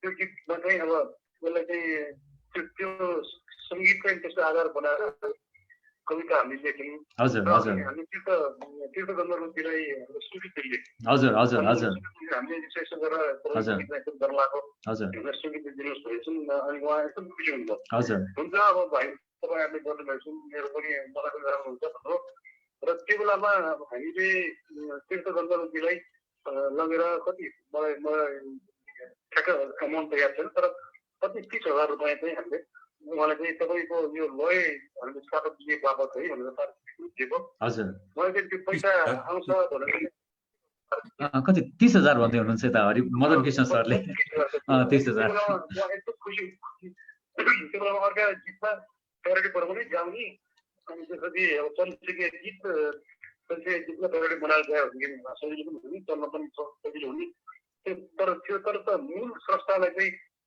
कनेक्सनमा धन्यवाद पनि नदिने पारिश्रमिक पनि के पनि नदिने त्यसरी चलिरहेको हुन्थ्यो अब हामी तीर्थ गन्धर्वजीलाई त्यसरी सोधेर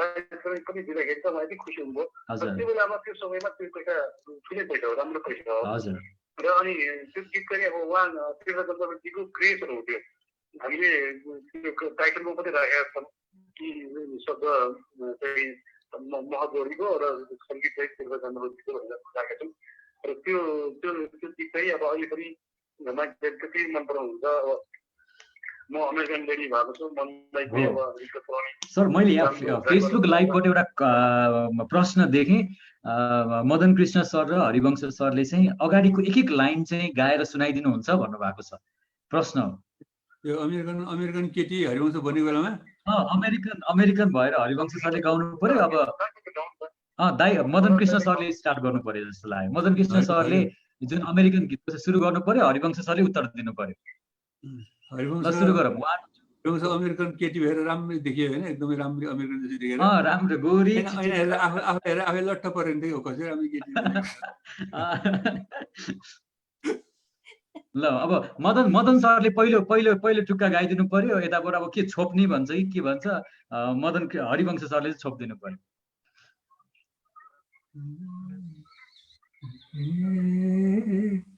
Hey, hello madam, where are you coming from? Where are you coming from?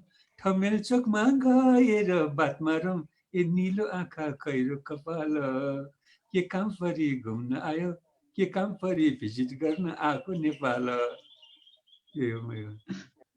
अब हरिवंश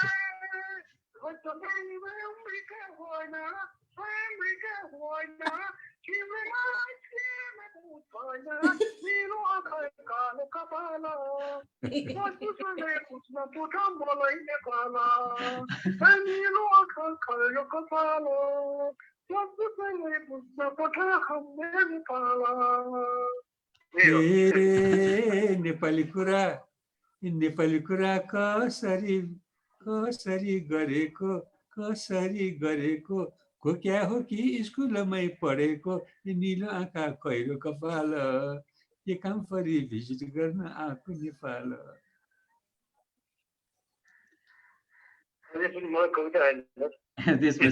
त्यसपछि आएन भन्नुभयो मतलब हरिवंश सर ठिकै छ यो पनि राम्रो छ सर हजुरलाई नै अर्को प्रश्न आइपुग्यो फेरि हाम्री आमा सारिनी बाटी छन् पनि एक लाइन चाहिँ गुनगुनाइदिनै पर्छ भन्नुभएको छ सर हजुरलाई हरि सर हजुरलाई हेर्नु त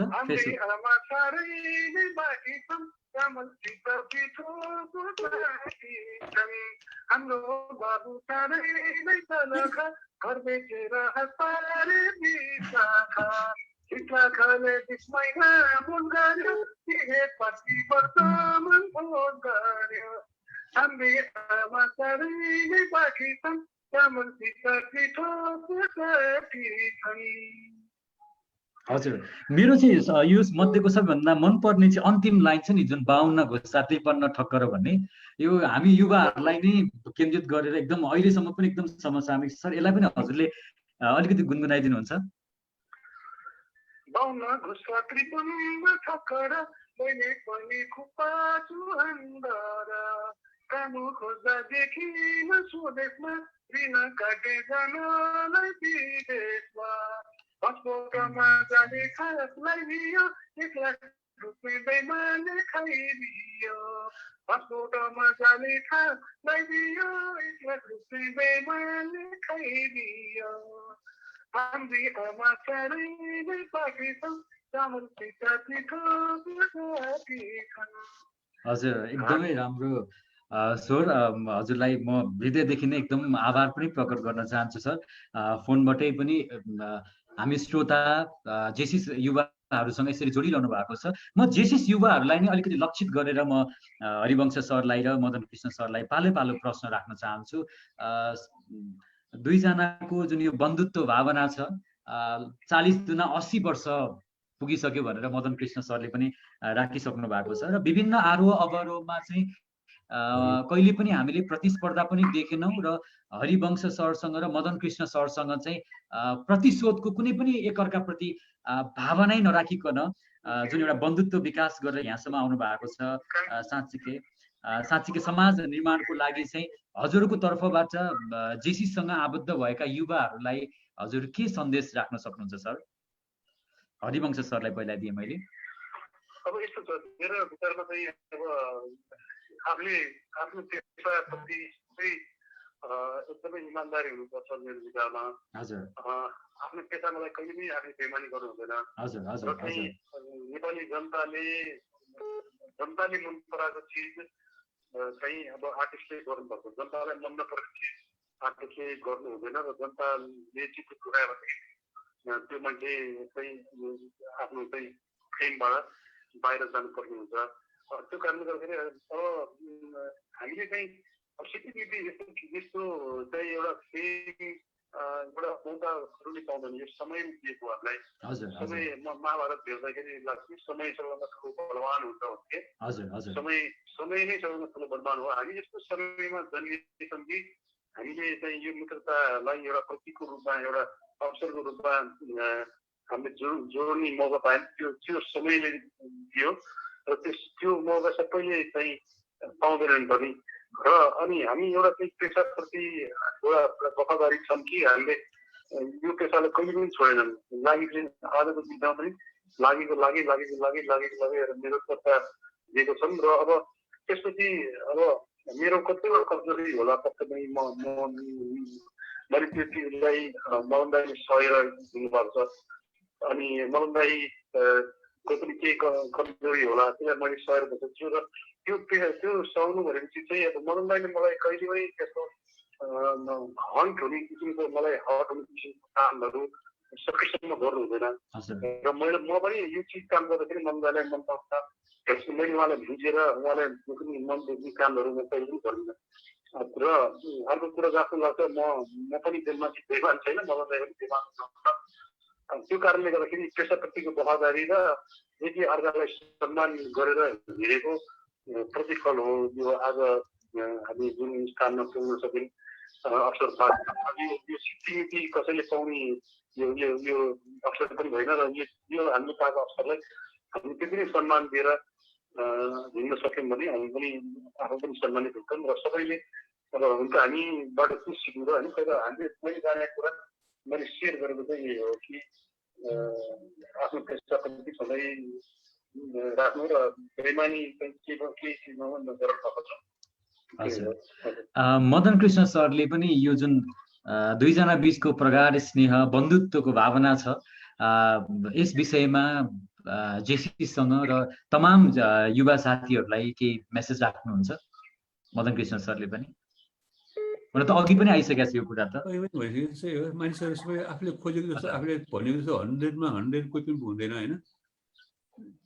अब एक दुईवटा आफूलाई आफ्नो मनले नखाएको कुराहरू एक आपसमा आउन सक्छ। त्यो चिजलाई इग्नोर गरिदिन जानुपर्छ। किन त्यो सोच्यो भने त्यो सोच्नुपर्छ होइन। त्यसलाई अन्डरस्ट्यान्ड गरिदिने हो, त्यसलाई समझदारी दिने हो। त्यसलाई कालान्तरमा त्यो पोजिटिभ भएर पनि आउन सक्छ सुरुको नेगेटिभ कुराहरू। त्यो चिजलाई पहिले ध्यानमा दिनुपर्छ भने केही पनि हुँदैन। एक कुरा लोभ गर्नु हुँदैन। पद पैसा कुर्सीमा लोभ गर्नु हुँदैन। हामीले कसरी दुईजनाको कसरी पदमा पनि कुर्सी लोभ गर्नु परेन, कुर्सीमा पनि लोभ गर्नु परेन। हामी दुईजनाको एउटै पद भनेको महजोडी भन्ने पद ठुलो छ। कुनै पदभन्दा सानो पनि लाग्दैन। त्यसमा सन्तुष्ट छौँ हामी, त्यसैमा अगाडि बढिरहेको अब मैले यो 80 वर्ष भनेर उल्लेख गरिसक्नु भएको छ मदन कृष्ण सरले। यो जोडीलाई थोरै 2-4 वटा प्रश्न सोध्छु एकअर्का बिचमा कतिको छ भन्ने कुरा हामी जान्न चाहन्छौँ। एउटा खेल खेल्न चाहनुहुन्छ मदन कृष्ण सर, हरिवंश सर? अब छोटो होइन, मतलब अघिकै प्रश्न थियो सर, बन्धुत्व भावनाकै। अबको क्रममा चाहिँ म 4-5 वटा मैले यस्तो प्रश्न राखेको छु, बनाएको छु, जुन हजुर दुईजना बिचको चाहिँ हामी माया टेस्ट गर्न चाहन्छौँ। एकदम सरल प्रश्न छ, एउटा गेम पनि हो यो। एकअर्का बिचको कम्प्यारिबिलिटी चेक गर्न खोजिरहेको छु सर, अनुमति दिनुहुन्छ हजुरहरूले? ओके, त्यसो भने म सबैभन्दा पहिला प्रश्न राख्छु मदन हरिवंश सरलाई। मदन कृष्ण सरको सबैभन्दा मनपर्ने कलर कुन हो सर? मजाले भन्छ मिल्यो, निलो अलिकति रातो मिसिया भन्नुभयो। निलो ल्याएर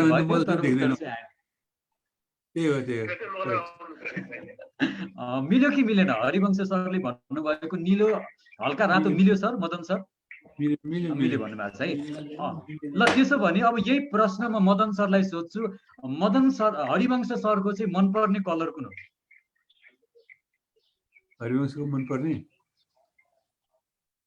हरिवंशलाई सबै कलर मनपर्छ उसलाई। कुनै कलरसँग रिसिभी छैन हरिवंशको, कुनै कलरसँग त्यो धुन पनि छैन, मनमुटाव पनि छैन। सबै कलरले उसलाई पनि पछ्याउँछ, मलाई पनि सबै कलरले पछ्याउँदैन। निलो कालो उसमा बढी हुन्छ, हरिवंशलाई सबै कलर सुहाउँछ। हरि सर, मदन सरले सबै कलर भन्नुभएको छ। यही एन्सरलाई मैले लक गरिदिउँ कि अर्को कुनै उत्तर मागौँ मदन सरबाट? हजुर,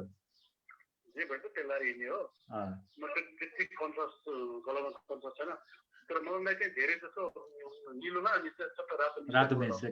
हजुर, यो पनि दुईजना पास हुनुभएको छ यसमा। अब म अर्को सोध्न चाहेँ, अब मदन सरलाई सोध्न चाहेँ, हरिवंश सरको नेपाली खानामा कुन चाहिँ खाना एकदम उहाँलाई मनपर्ने छ? नेपाली खाना नै मनपर्छ, नेपालीको हाम्रो दाल भात तरकारी। स्पेशली के हुन्छ नि, अचार यो त्यो, मतलब केही न केही त्यस्तो खालको केही छ? यहाँ अलिअलि भेग नबनाऊ त्यसो भने। हरिवंश सरको खाना नै कुरा गरौँ त ल। हजुर त सँगै देश विदेश सँगै हिँड्नु पनि भएको छ। खानामा चाहिँ हरिवंश सरलाई सबैभन्दा मनपर्ने खाना चाहिँ कुन हो? थोरै खान्छ, मिठो खानुपर्छ उसलाई, मिठो खानु चाहिँ थोरै भए पुग्छ। भात यति पस्किदियो भने आधी छिक्छ, यति पस्किदियो भने त्यो पनि आधी झिक्छ, यति पनि आधी झिक्छ, यति पस्कियो भने त्यो पनि छिक्छ, फेरि थपेर खान्छ। अनि तरकारीहरू चाहिँ सबै उसलाई खानु, सबै दाल भात नेपाली खानु मन पराउँछ उसले, होइन? हजुर हजुर, घरको खानु मन पराउँछ। त्यसमा उसलाई मासु चाहिन्छ, मलाई चाहिँ मासु चाहिन्छ। हजुर, भनेपछि मासु चाहिँ मनपर्ने नि भन्ने बुझ्नु पर्यो। मदन सरले हरि सरलाई सबै खाना मनपर्छ, त्यसमाथि मासु चाहिँ चाहिन्छ भन्नुभएको छ सर। यसलाई एन्सर मिल्यो है सर यो? हजुर, अब मदन सरलाई मनपर्ने खाना चाहिँ अब हरि सरले भनिदिनु पर्यो।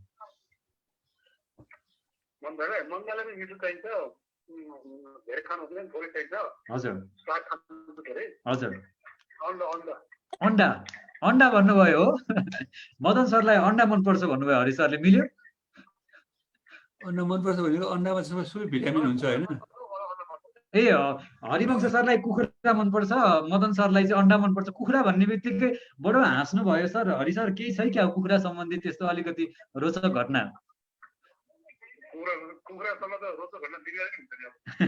होइन, मतलब होइन, कुखुराको मासु भन्ने बित्तिकै अलिकति मदन सर चाहिँ हाँस्नु भयो। ब्याङ्ककको कुरा छैन, ब्याङ्ककको भन्दैन, ब्याङ्ककको कुरा भन्नुभएको छ। ब्याङ्ककको कुरा ल अब हजुरले भनिदिनु पर्यो, ब्याङ्ककको कुरा रे ल। एयरपोर्टको ब्याङ्कक एयरपोर्टको कुरा भन्नुभयो मदन सरले हजुरलाई, मासु कुखुरा सम्बन्धी।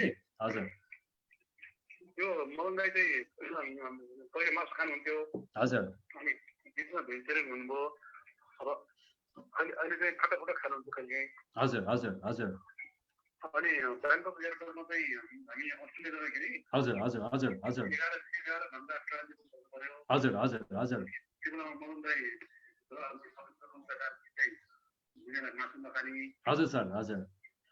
अनि मैले के खानु पाइन्छ भनेर हेरेको त्यहाँ एउटा पुरानो एयरपोर्ट हो अनि बेसीमा चाहिँ चिकनमा अनि त्यसपछि एउटा चाउमिन उसिनेर राखेर चाहिँ फ्राई गरेर हजुर अनि मैले चाहिँ यो ह्याड भेज नुडल्स भन्न सोधेको so veg veg veg noodles भने अनि भेज नुडल यस भने अनि त्यसपछि चिकन नुडल अल्सो यस यस अनि okay 2 plate chicken veg noodle and 4 plate chicken noodle okay okay भन्नु अनि त्यसपछि पछि यो कतौरामा चाहिँ उसिनेको नुडलहरू हाल्यो 6 कतौरामा हजुर अनि दुईटा कतौरामा चाहिँ त्यो कुखुरा उसिनेको त्यो झोल मात्रै हाल्यो र माथि मसिनो धनी हाल्यो अनि okay okay veg veg veg भन्यो अनि दुईटामा चारवटामा चाहिँ चिकनको टुक्रा पनि खाल्यो हजुर अनि झोल चाहिँ सबैमा हाल्यो अनि टुक्रा चाहिँ चारवटा मात्र हाल्यो हजुर हजुर झोल हालेको चाहिँ दिस इज भेज अनि दिस इज चिकन भन्यो अनि अब राति अब मनमा अब कहाँबाट फेरि भेज खुवाउनु भनेर ल भेज ल्याइदिइ गयो भने खानुभयो अनि भेज खानुभयो झोल त कुखुराकै हुन्थ्यो अनि मनमा चाहिँ कस्तो मिठो है भनेर खानुभयो हजुर हजुर हजुर मदन सर पनि हाँस्नुभयो सायद अर्को पनि सोध्दैछु म अब हरिवंश सरलाई नै म सोध्दैछु मदन कृष्ण सरले दिनुभएको त्यस्तो कुनै एउटा गिफ्ट छ जुन हामीलाई भनिदिन सक्नुहुन्छ मायाको चिनो या कुनै भनौँ हुन त एकअर्काको लागि नै हजुर अमूल्य चिज नै हुनुहुन्छ भए तापनि मैले कुनै त्यस्तो अलिकति यो जोडीले एकअर्कालाई दिएको त्यस्तो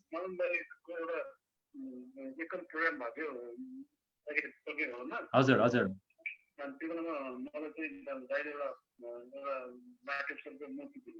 हजुर हजुर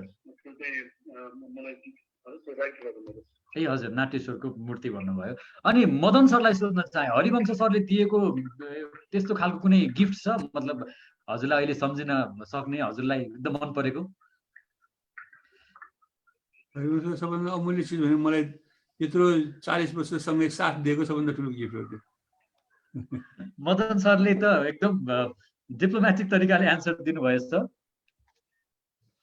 हरि सरको फेरि डिस्कनेक्ट भएको छ म कनेक्ट गराउने नै छु उहाँकोमा आज इन्टरनेट सँगसँगै नेटवर्क पनि एकदमै डिस्टर्ब हामीले पाइरहेको छ मलाई जहाँसम्म लाग्छ हामीलाई हेरिरहनु भएको सम्पूर्ण दर्शक महानुभावहरूले पनि एकदम रमाइलो तरिकाले आजको हाम्रो चिया गफलाई चाहिँ रोचक तरिकाले लिनुभएको छ मैले कनेक्ट गरेँ सर हजुरलाई फेरि स्वागत छ हरि सरलाई मदन सरको उत्तर हजुरले सुन्नुभयो हरि सर म एकचोटि फेरि ट्राई गर्ने कोसिस गर्दैछु हरिवंश सरसँग सरकोमा अलिकति नेटवर्कले आज साथ दिइरहेको छैन सरले हामीलाई सुरुमा पनि बताउनु भएको थियो भनेपछि हरिवंश नै मदन कृष्ण सरको लागि जुन 40 वर्षको सहयात्रामा यसरी आउँदै गर्दाखेरि नै अमूल्य उपहार मान्नुहुन्छ होइन मदन सरले त्योभन्दा ठुलो उपहार के हुन सक्दैन हरि सर हजुरको डिस्कनेक्ट भएको थियो मैले फेरि हजुरलाई जोडेँ मदन सरले दिनुभएको उत्तर हजुरले सुन्नुभयो हरि सरको डिस्कनेक्ट भएको भइ छ हामीले सरलाई फेरि पनि जोड्नेछौँ अब अर्को कुरा म मदन सरसँगै सोध्न चाहे धेरैजना साथीहरूले जान्न खोजिरहनु भएको छ हरिवंश आचार्यको अहिलेसम्म 40 वर्षसम्म आउँदै गर्दाखेरि चाहिँ सबैभन्दा मनपर्ने बानी र यदि मन नपर्ने छ भने भन्नै पर्छ भन्ने जरुरी चाहिँ छैन तर यदि मन नपर्ने बानी छ भने हजुरले भनिदिन सक्नुहुन्छ मन नपर्ने बानी भने खास केही छैन हैन मन नपर्ने बानीमा पनि मनपर्ने बानी नै सबैलाई जितेको हुन्छ हैन मनपर्ने भनेको उसले क्विक डिसिजन गर्न सक्छ पैसामा मलाई कहिले पनि बेमान गरेन यत्रो समयसम्म साथ दिइरह्यो हजुर हजुर मलाई यसो यो पार्किन्सनले गर्दा म हिँड्दा गाह्रो हुन्छ बेला बेला यसो लड्दा ट्याक्क समात्न आउँछ हजुर बाटोमा कहिले पनि हजुर केयर गरेको अहिले केयर गर्नुपर्ने अवस्थामा केयर गर्छ सेयर गर्ने कुरा सेयर गर्छ हजुर कहिले पनि कमी गरेन कुनै पनि चिजमा मलाई हजुर हरिवंश सरले पनि फोन ट्राई गरिरहनु भएको छ साथीहरू। हामी सरसँग फेरि पनि ल्याउँछौँ मिलेसम्म हामी हरिवंश सरसँग सरको बेस्ट सिरियलको एक दुईवटा डायलग पनि म हजुरसँग सुनाउने पनि उसमा नै छु। अब अलिकति म मदन कृष्ण सरसँग चाहिँ अरू कुरा पनि सोध्न चाहे। यो जोडी सँगै आउँदै गर्दाखेरि भनौँ न बिचमा कुनै जस्तो अघि पनि मैले कुरा गरेँ हामी साथी बीच एउटै घर परिवारमा दाजुभाइ पनि मिल्न सक्दैनौँ होइन। साथी बीचमा पनि विभिन्न मनमुटाव हुन्छ भनाभन हुन्छ कहिलेकाहीँ चाहिँ छुट्यौँ जस्तो या भनौँ या म एक्लै गर्न सक्छु भन्ने त्यो खालको फिलिङ चाहिँ कहिले आयो कि आएन सर कि त्यस्तो अवस्थै आउन परेन सर अहिलेसम्म? एक्लै गर्न सकिन्छ भने त एक्लै गरेको हो। पहिला मैले पनि एक्लै नै प्रोग्राम गरेको थिएँ, मैले पनि एक्लै नै गरेको थिएँ। हजुर हजुर कमै काम गर्न सजिलो भयो। पब्लिकको सपोर्ट पब्लिकको नजर फरक भयो हामीप्रति। अब त्यो चिजले गर्दा एक्लै गर्ने भने मैले कहिले सोच्नु पनि सोचिनँ होइन, सोचिनँ। अब कुनै समयमा गर्नुपर्ने आउँछ, कुनै म मात्र गएको हुन्छु, कहीँ हरिवंश मात्र गएको छ, त्यस्तो बाहेक त्यस्तो सदाको लागि त्यस्तो गर्ने भने कहिले सोचमा आएन मलाई।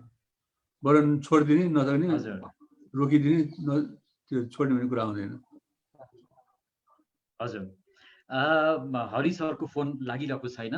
म एकचोटि फेरि मदन सरलाई नै सोध्न चाहे सुटिङको दौरानमा चाहिँ भएको कुनै एक यस्तो अविस्मरणीय घटना जुन सम्झिँदाखेरि अहिले एकदम हाँसो पनि लाग्छ, त्यस्तो कुनै घटना सेयर गर्न सक्नुहुन्छ सुटिङको क्रममा भएको? सुटिङको क्रममा थुप्रै कुराहरू के घट्छ घट्यो बिर्स्यो त्यसो होइन होइन। मैले चाहिँ हरिवंशलाई फ्याइदिएको छु लोहीपाइमा फाइट सिन थियो, त्यो किताबमा पनि लेखाएको छु मैले। त्यो सम्झिँदा बिर्सेर हरिवंश र म फाइट गर्नुपर्ने, मलाई चाहिँ हरिवंशलाई कुट्न फिल्डमा पनि कुट्न मन लाग्दैन मलाई उसलाई। त्यो हरिवंशलाई यसो बम्बईको फाइट डाइरेक्टरहरू थियो उनीहरूले आएर सिकायो होइन। हरिवंश त्यत्रो जिउलाई मैले कसरी उचाल्ने यसरी दुई हातले गाह्रो छ। टेक्निकली हरिवंश उसले उफ्रने र मैले उचाल्ने एकैचोटि गर्ने स्वाटै जाँदो रहेछ क्या, त्यो सिकाइदियो। हरिवंश फुत्त उफ्रै म यसो गरेर स्वाट यत्रो हरिवंश मेरो दुई हातमा, अनि फन्न घुमाएको जस्तो गरेर घुमाएर ठ्याकेको जस्तो गर्नुपर्ने, त्यो यसो फन्न घुम्दाखेरि त दिमाग फेल जाँदो रहेछ। ठ्याके जस्तो गर्नु पनि साँच्चै ठ्याकिदिएछ मैले त्यो हरिवंशलाई त्यत्रो जिउलाई पार्टमा सुटिङ थियो।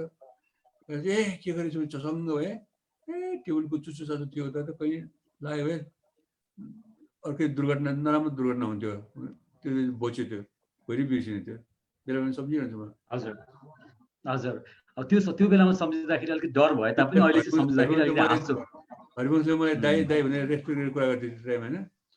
त्यसले मैले त्यो फ्याक्ट्री उसले यत्रो गरे दाइ थियो भनेर कुरा कि सम्झिरहेको छ। हजुर दर्शक महानुभावहरू यहाँहरूलाई थाहा नै छ मदन कृष्ण श्रेष्ठज्यूको सुपुत्र यमन कृष्ण श्रेष्ठ पनि चिरपरिचित कलाकार हुनुहुन्छ। यदि मैले सोध्न चाहे यदि सँगै हुनुहुन्छ भने कृपया सरलाई पनि एकचोटि फ्रेममा आइदिनको लागि म हार्दिक अनुरोध गर्न चाहे। यमन कृष्ण श्रेष्ठ सर यदि हजुर सँगै हुनुहुन्छ भने मैले हुनुहुन्छ यमन सर सँगै हुनुहुन्छ? सँगै छु। नमस्कार। नमस्ते सर। नमस्ते हजुर नमस्ते। आराम हुनुहुन्छ? ठिकै छु सन्चै छु। हजुर अन्तिममा जोडिन पायौँ हजुरलाई स्वागत गर्दै। अब मैले चाहिँ हजुरसँग सोध्न चाहे हजुर कलाकारको साथसाथै राम्रो गायक पनि हुनुहुन्छ। यहाँले गाउनुभएका सन्देशमूलक देशको लागि भनौँ या सामाजिक रूपान्तरणको लागि एकदम राम्रो भूमिका खेलेको गीतहरू यहाँले गाउनु भएको छ। हजुर र मदन कृष्ण सर दुवैजना मिलेर एउटा गीत प्रस्तुत गरिदिनुहुन्छ। यहाँ फेसबुक लाइभबाट त्यही कुरा आयो। यमन सर खोइ त यमन सरको पनि गीत सुन्ने भन्दै हुनुहुन्थ्यो। मलाई जहाँसम्म लाग्छ उहाँले यो उसले उसको कुरा काट्ने उसले उसको कुरा काट्ने भने जस्तो लाग्यो, यहाँ लेख्दै हुनुहुन्छ उहाँले। अब डायरी र धेरैजना मान्छेहरूले साथीभाइहरूले चाहिँ नि कस्तो बुवा र छोराको स्वर कस्तो उस्तै भन्छन्, त्यही भएर डायरी र मैलेमा जसले गाए पनि भयो कुरो मिलेको। हजुर दुवैजनाले गाइदिनु भयो भने एकदम बेस्ट। म गाउँछु, डायरीले लिपसिङ मात्र गरे पुग्ने होला। हुन्छ कुन गीत गाउने ल अब? ओके यतै कुरा काट्यो भने हैन हजुर खास खुस गाई गई खास खुस गाई गई उले उसको कुरा काट्यो उले उसको कुरा काट्यो उले उसको कुरा काट्यो उले उसको कुरा काट्यो उले उसको कुरा काट्यो मुख र कान भेटु भो कि पार्टीमा भेटोस् या पार्कमा भेटोस् चाहे पानी भर्ने पधेरीमा भेटोस् पार्टीमा भेटोस् या पार्कमा भेटोस् चाहे पानी भर्ने पधेरीमा भेटोस् आँखा सन्काउँदै हात हल्लाउँदै कुरा गर्न थाल्छन् धारे हात लाउँदै फल्नाको बुहारी गतिली छैनन् ढिस्काको सासु राम्री हैनन् फल्नाको लोग्नेको 8 वटा गर्लफ्रेन्ड ढिस्काको छोरीको 9 वटा बोयफ्रेन्ड फल्नाको सालुले कति भात खाएको ढिस्काको दिदीले के लुगा लाएको फल्ना गायकले के गीत गाएको ढिस्काको भाउजूले कति बच्चा पाएको ढिस्काको भाउजूले कति बच्चा पाएको मुख र कान भेट्नुभयो कि